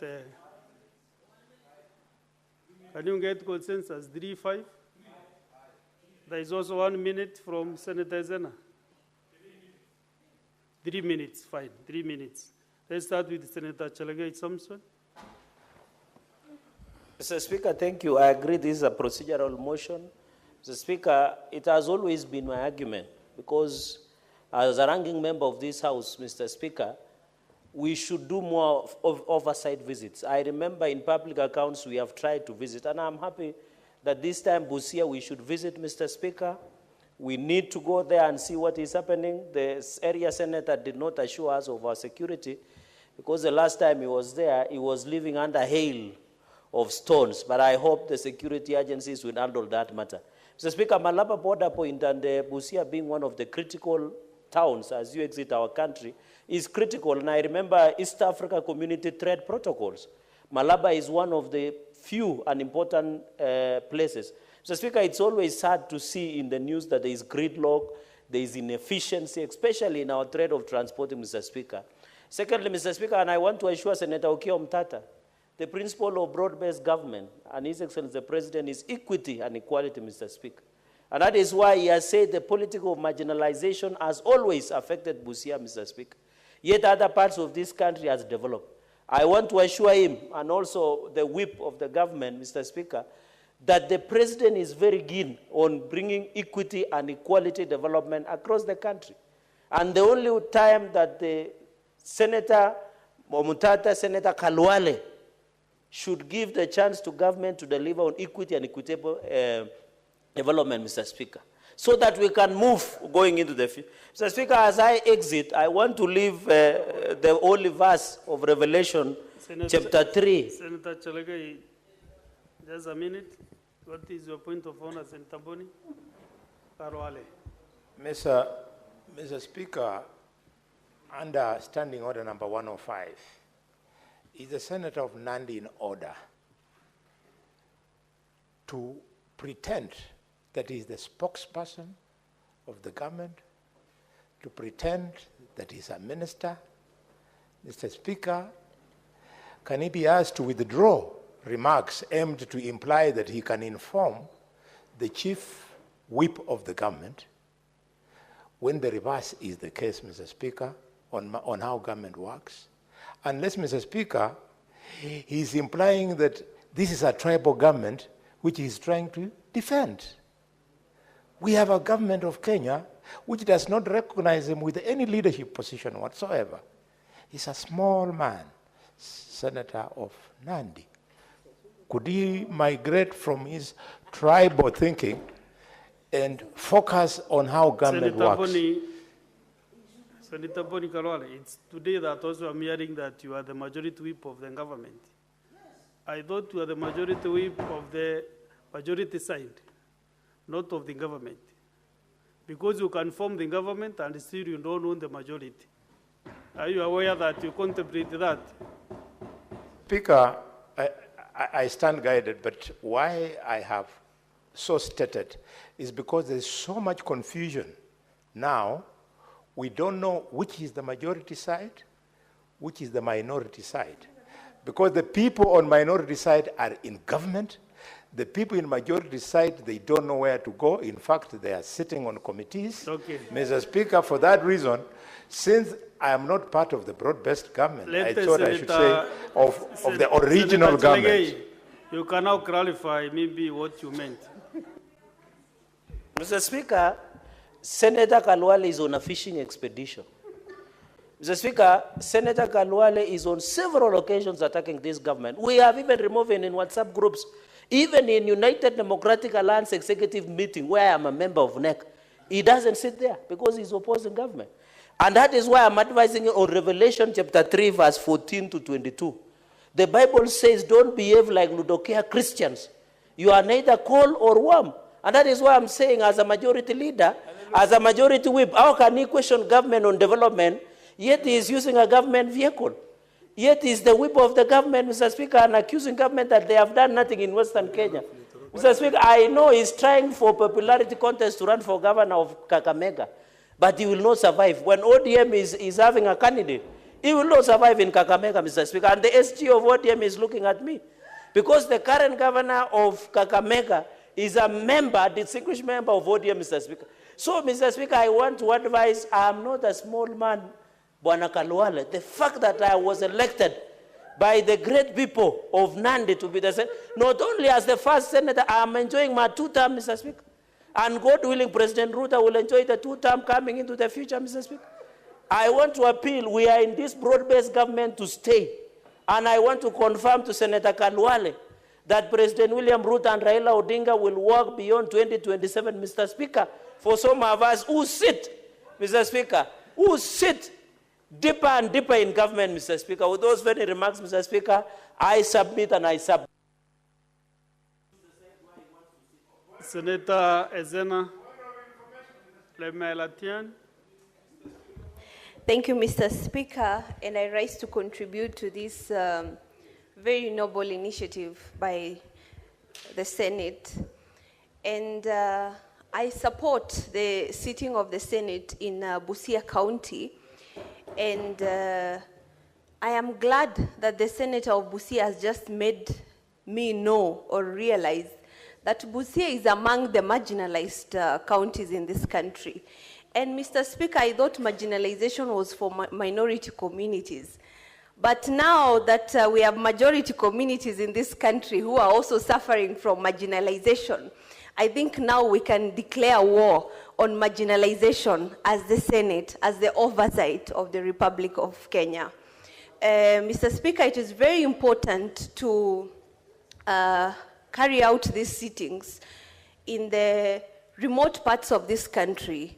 Reason being, when we sit here at the comfort zone of Nairobi, very often we fail to recognize that there are parts of this country that do not even realize what the roles of Senate is. Even worst of all, some counties, like in my county, Samburu, voters and citizens do not know the role of any elected leader. Because I have noted with very serious concern that when elected leaders realize that most of their people are illiterate, they take advantage of that and lure them with false narratives, with false promises. And then our people start wondering, how come that every time we elect people and they turn out to be very bad, they turn out to be liars, they turn out to be very corrupt people? it is because these people do not even know the role of these specific leaders in the offices that they hold. And it will also be good for this, our citizens in the marginalized parts of this country to note that senators do not have development funds, that senators are there to speak and talk. Senators are there to defend the rights of the people, to ensure that public resources are utilized for the intended and rightful purposes. Senators are there to question any embezzlement of funds in each of our counties. Because it is very saddening, Mr. Speaker, when we have a lot of resources being pumped by Treasury to our respective counties. But after almost 15 years after devolution, some of our counties are still lagging behind. It is very hurtful, Mr. Speaker. The other day, and I thank the President of Kenya, I was in Baragoi, he sponsored anti-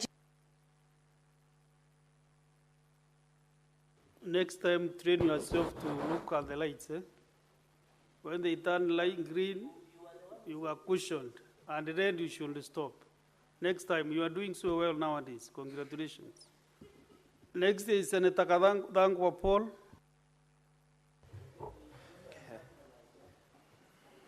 Thank you very much, Mr. Speaker. From the onset, I don't know why you singled me out on the issue of social life in Busia. And Busia is not new to me. I've been to Busia severally. I've actually gone to the home and visited the mother of the senator from Busia, Okiya Mutata. And I was actually given a rosary from, by her mother, which I believe has been keeping me safe from this rogue government. Mr. Speaker, I have actually visited a place called the Kakapel Rock in Busia, one of the biggest rocks in East and Central Africa, just below the foot of Chelelemuk Hills, Mr. Speaker. So I know Busia, but there are so many problems that the governor should solve for the Busia people. That is traffic jam when it comes to the border point, Mr. Speaker. If you travel there by road, sometimes you will hate your trip to Busia. And I would want to tell Senator Cherargei, who is asking the Senator Omtata to provide security, the people of Busia are good people. Nothing will happen to you from the people of Busia. What the Senate should be doing, Mr. Speaker, is to provide security to us, the senators who are opposing this government, because this government is trading us from left to center. But because I'm near Kiambu, I'm able to have 3, 4 vehicles from the people of Kiambu to follow me. But when I go to Busia, I might not have the same car. So is the Senate going to provide me security from this rogue regime that are trying to plant weapons and canisters from tear gas so that they can charge us with terrorism, Mr. Speaker? That is what they want to do. Now you are taking me away from the capital where I have security. Not from the people of Busia, but from this rogue regime, Mr. Speaker.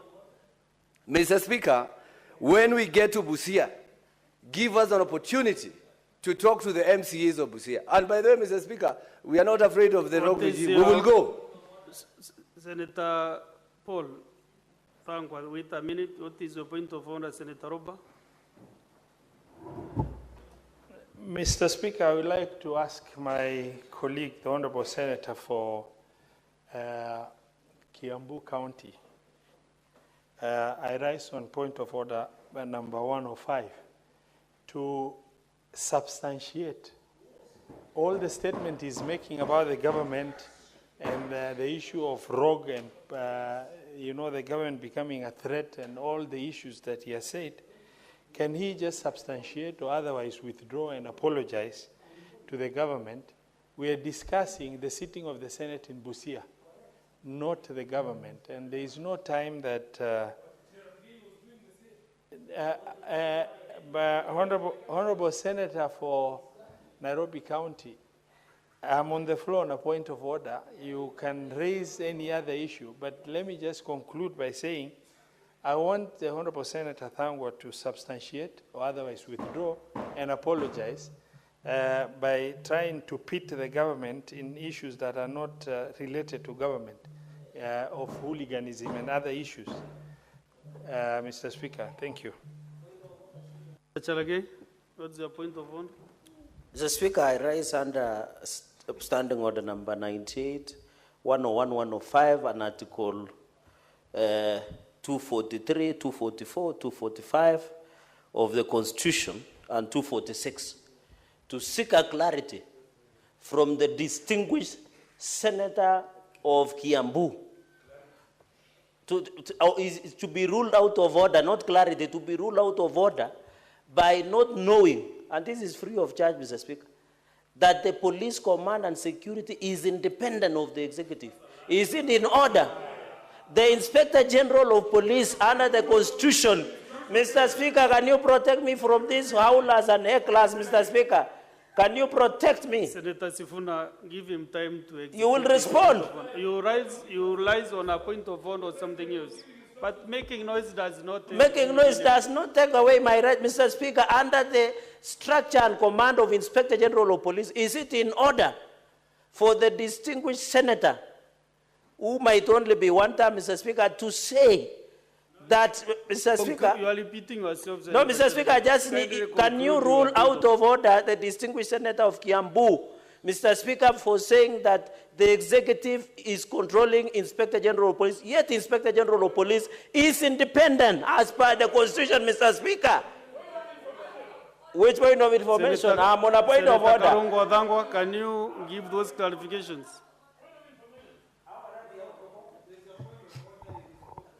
And your time is really running. No, Mr. Speaker, Mr. Speaker, just hold my time on my contribution. This is their time.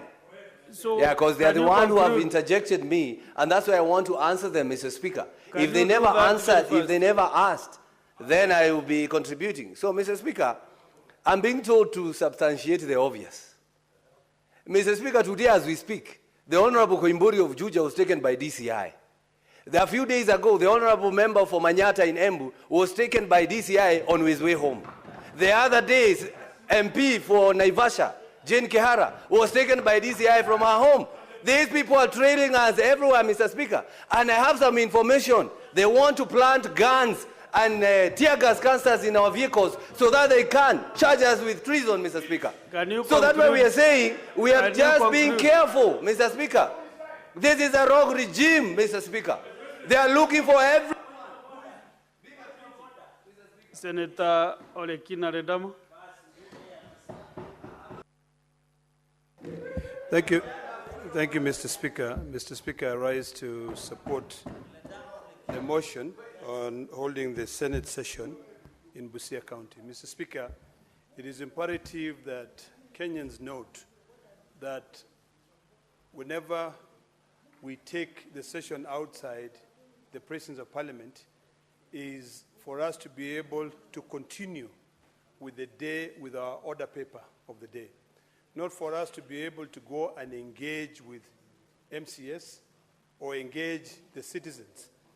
It is essentially taking the same business that we'll be carrying out here and taking it to Busia. Mr. Speaker, I'm quite happy that we are now reaching out to other counties, because while we are there, going on with our daily order, or when you look at the order paper, when we leave the principles of that parliament, which would have been gazetted, we'll get a chance to be able to enjoy the cultural diversity that exists in Busia. A little fact that is not known about Busia is that it's home for the largest freshwater lake in East Africa, which is Lake Victoria. It is also important for us to appreciate the fact that we have been fighting for a very long time for the East African community to be actualized. Busia is a border town, and it will give these legislators an opportunity to see the importance of actualizing the East African community or the East African Federation. I'm sure the distinguished senator from Busia is constantly held in traffic when there are so many trucks that are crossing. It will give these distinguished senators from the 47 counties who are elected by representatives from each of the 47 counties, as well as the special elect, an opportunity to be able to acquaint themselves with the rest of Kenya. I can assure you, Mr. Speaker, that even though I've been to Busia, I've only been to Busia during the campaigns. I've not had a chance to be able to widen, you know, sort of like deepen my relations with the people of Busia. And I'm quite happy that the Maasai actually live in Busia. There's a small community of the Maasai community that live in Busia. So while we go to Busia, I will be able to extend, when I'm not sitting in Parliament to carry out the order of the day, to be able to go there and reach out to my brothers who live in Busia. Mr. Speaker, let us be reminded that we are a legislative arm of government. Our role is to legislate. Our role is not to fight with the other arms of government. Our role is to make legislation that will make this country a better place for future generations. The young people who are seated here today, I want when you leave here, you leave with having witnessed how we fight for devolution, but not how we heckle, how we fight among each other. Thank you, Mr. Speaker. Senator Lobahali Hibulin. Thank you very much, Mr. Speaker. I rise to support this motion for us to go and sit in Busia. Senate Mashinani. Mr. Speaker, the role of awareness creation is also a responsibility as a Senate to make sure that the country knows the roles and responsibilities of the Senate. It is wise that we are choosing different areas. Last year we sat in Turkana, this year we'll be in Busia, and we will be able to interact with the communities of Busia and be able to bring the Senate to the population of our communities in different counties. Mr. Speaker, as I rise to support you know, maybe outside the agenda of the motion, I've had a number of discussions that have come up that is unrelated to the discussion. I would like to urge our colleagues to also confine themselves to the motion in question so that we're able to constructively contribute, and other issues that are controversial can be discussed in a different forum. Mr. Speaker, sir, I rise to support the sitting in Busia. Senator Osozingonfli. Thank you, Mr. Speaker. Mr. Speaker, I am very delighted to support this motion because Busia County and Vihiga County, they all belong to what used to be called the Western Province. So I'm very delighted, just like the way the senator of Busia is delighted, that finally this year we are going to have our sitting in Busia County. And a lot has been said about Busia. I will not repeat, but I want to emphasize that as we do the sittings in these counties, we should do a proper engagement with the locals. In fact, my expectation is that every committee should come up with a program on how to engage the locals so that to give solutions to the people of Busia. For example, the issue of traffic in Malaba and even in Busia itself, the transport committee should actually prepare to go and address that issue on the ground. And for me, my committee, we have planned that we are going to have our sittings in Busia to look at issues of water, Busia Water Company. We are also going to look at the issues of hospitals in Busia County. So I think we will do a great service to the people of Busia if our programs and our agenda within that period will be there is targeted to the people of Busia. And that is not enough, Mr. Speaker. I also expect that even outside the formal settings that we will be in, we should also seize this opportunity to do awareness about the functions of Senate. Mr. Speaker, I'm increasingly becoming concerned that many of our people do not really understand the roles of Senate. How many times have we gone to meetings and people asking us, Senator, when are you going to bring us a road? When are you going to build us a school? I think it is very important to also use this opportunity to make our people understand the oversight role of Senate and our contribution as provided for in the Constitution. Even in oversight, there are two levels of oversight. We have primary oversight and we have secondary oversight. In many of our counties, people only understand that the person who does oversight is senator. They have even forgotten that MCAs also have a role to do primary oversight. These are things that I expect the Secretariat to have a program to create awareness to the people of Busia so that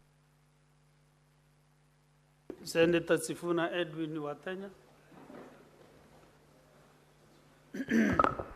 Honorable Speaker, we continue to grapple with the very unfair application of the rules of this House, that people will bring irrelevant discussions when they are making contributions, but people only rise to object when others do it. Honorable Speaker, let me begin by saying I am very proud that I was a member of the House Business Committee in 2024 when we made the decision to host Senate Mashinani in Busia. And Honorable Speaker, please pause my time. Senator Boni Karwale, Senator Aliroba. Yeah, Speaker, I was saying I was a member of SBC when this decision was made. And I want to correct something that has been said here, that people have forgotten, members have forgotten that in fact last year we did not have Senate Mashinani because we had been given an option of choosing between Busia and Baringo. And would you believe it, Honorable Speaker, we were not able to go to Busia as a Senate because we were told that this House has no resources to get senators to Busia. And that is why when members of the National Assembly ask us, what exactly is the Senate's problem with the National Assembly or with Parliament generally? These are some of the things, because we are hindered in our ability to perform our functions because of the sort of facilitation for our functions that we get from Parliament. So, members of the National Assembly, I hope you understand the things that the Senate goes through. Honorable Speaker, in Turkana we had a very good experience. I was happy because when you go to these places you learn a lot. That even in the chambers where our colleagues, the members of the county assemblies sit, where we share and that oversight responsibility. Honorable Speaker, we are very lucky as a Senate. And my prayer has always been that all the county assemblies would reflect or look like the Senate in here in Nairobi, so that the members of the assembly can also be able to undertake their functions in an environment, the same environment that we enjoy. Honorable Speaker, I come from Bungoma. That's my hometown. And there are many ways to access Busia from Bungoma. You can use the road from Kandui to Malaba. There's another one that goes through Bumula. There's another one that goes through Matungu. Honorable Speaker, I want to disclose here that as SG of ODM, I'm very proud of the county of Busia. The county of Busia has the highest percentage of registered voters who are members of ODM. It is not Siaya that is number one, or Homa Bay. It is Busia County, number one in the registration of members of ODM. So I am very proud of that county. We won almost all the seats there, Honorable Speaker, which is a factor that makes me very proud as well. So we are hoping that when we are there, we will get opportunity to interact with the people. In Turkana, the people of Lodwar told me that many of the senators were not interacting with them. We want you to interact with the people of Busia because that is the land of Mulembe. There's no problems there. And I want to assure you, Senator from Busia, that if there are any spillovers, if there are any things or shortages of anything, even if it is chicken, to run fresh chicken from my mother's farm to Busia, it will take less than 40 minutes, Honorable Speaker. And I will also be inviting the Senate to go and visit my mother in Bungoma. After you are done, you can rest there. And Speaker, I wish we had enough resources to pursue the idea that has been affronted by the Senator for Vihiga. Speaker, we need to spend more time in the counties. We need our committees to spend more time in the counties, and we need to be properly resourced for us to be able to be on the ground.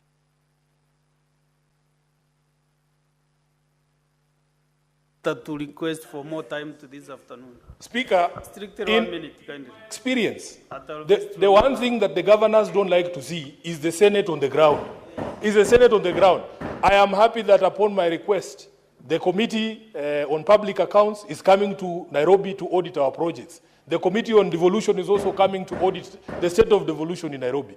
Imagine, Honorable Speaker, if all the committees of this House were to spend 1 week in Meru The committee on roads is sitting somewhere. Public accounts is looking at the books. I think we would do better and thorough work on the ground if we were able to spend more time there. And I want to beseech this House to make it possible for our committees to spend more time on the ground, especially in these last 2 years, Honorable Speaker. We should spend more time on the ground to audit projects and the performance of these governors, because that is what we were elected to do. I thank you, Honorable Speaker, for your kind indulgence. Well spoken, because Senator Charagai was said to put an intervention. He thought you and I. Yeah. Okay, we are almost concluding. Next is Senator Oburu Odinga. Yes, thank you, Mr. Speaker, sir, for the opportunity. Mr. Speaker, sir, I come from Siaya County, which is bordering with Busia. And Mr. Speaker, history has it that when Western was part of Nyanza, Busia, part of Busia, which is Samia and Manyala, were part of Central Nyanza.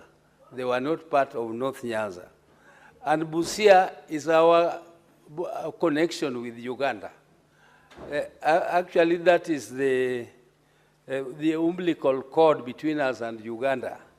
Whenever we have problems with Uganda, we would rather have the DCs of Busia and the DCs of Siaya discussing with those ones over the border. And when you go there, you will be able to witness all this.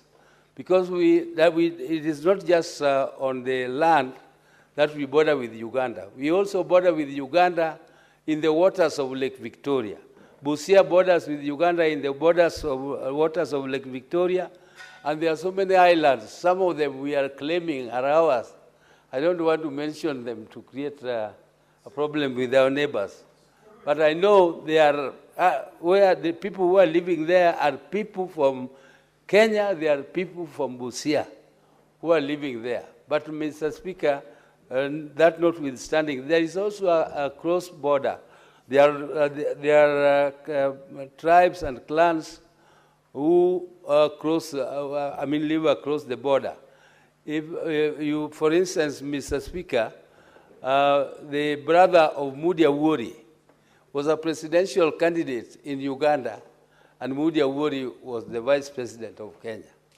Because the Samias are Samias both on the Uganda side, and they have MPs from this other side. So when we go there, we are going to understand the people. And the people there are very good. Those who are concerned, my brother from Kiambu was concerned about security. His own people are living there. There are a lot of them. When he goes there, he will find them. So how do they live there safely, and he wants to feel unsafe when he goes there?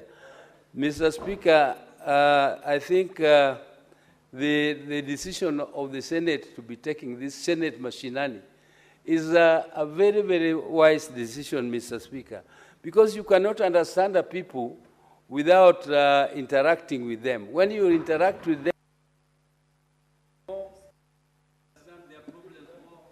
very well. I think when we get to Busia, you should be the first senator to give us that history, as we settle down to start our work there. Senator Veronica Waheti Duarte. Thank you for the opportunity. The Senate represents the counties and serves to protect the interests of the counties and their governments. There is no better program for Senate to undertake than to go to Senate Mashinani and to make efforts to reach out to the 47 counties. The rich experience we had in Turkana County the last time that we had Senate Mashinani was proof of the fact that Senate should actually find ways and means and reasons to sit in the counties and understand exactly what the counties need. And that's why I'm quite looking forward to being in Busia County, and I look forward to experiencing the rich cultural heritage that is in Busia County, fronted by the Luya and the Teso communities. a rich agricultural county which has sugarcane as its commercial farming, a crop which I believe has now brought a smile to the farmers in Busia. And I'm sure Senate will be happy to receive the feedback, especially because the payment of sugarcane has been revamped by the government. And I know that they have good feedback on whether devolved agriculture is working, especially in the sugarcane farming, which has been brought very many issues of contention before, but which now must have given a smile to the farmers in Busia. It also hosts a one border stop point, Honorable Speaker, and this can help us to see how that border point has helped the county to revamp the trade that is happening around Lake Victoria, and that is connecting the East African region, Honorable Speaker. I cannot imagine what would happen if Senate was to make visits to different counties, also like Murang'a County, Honorable Speaker, to see how the devolved functions are working, especially the hospitals, Honorable Speaker. So we are asking the county of Busia, especially the county government of Busia, please check out how your hospitals are, whether the mothers are comfortable, because the senators will be there, and we will be able to see whether those hospitals are meeting the standards and whether the money that is being devolved to that county, Honorable Speaker, is reaching to give the service to wananchi. Honorable Speaker, I hope Senate will be able to combine some of the functions that are done by committees like Pick and Park to be able to see whether the devolved function and the way the funds are being utilized to serve the people in Busia, Honorable Speaker, is being honestly done, or it's another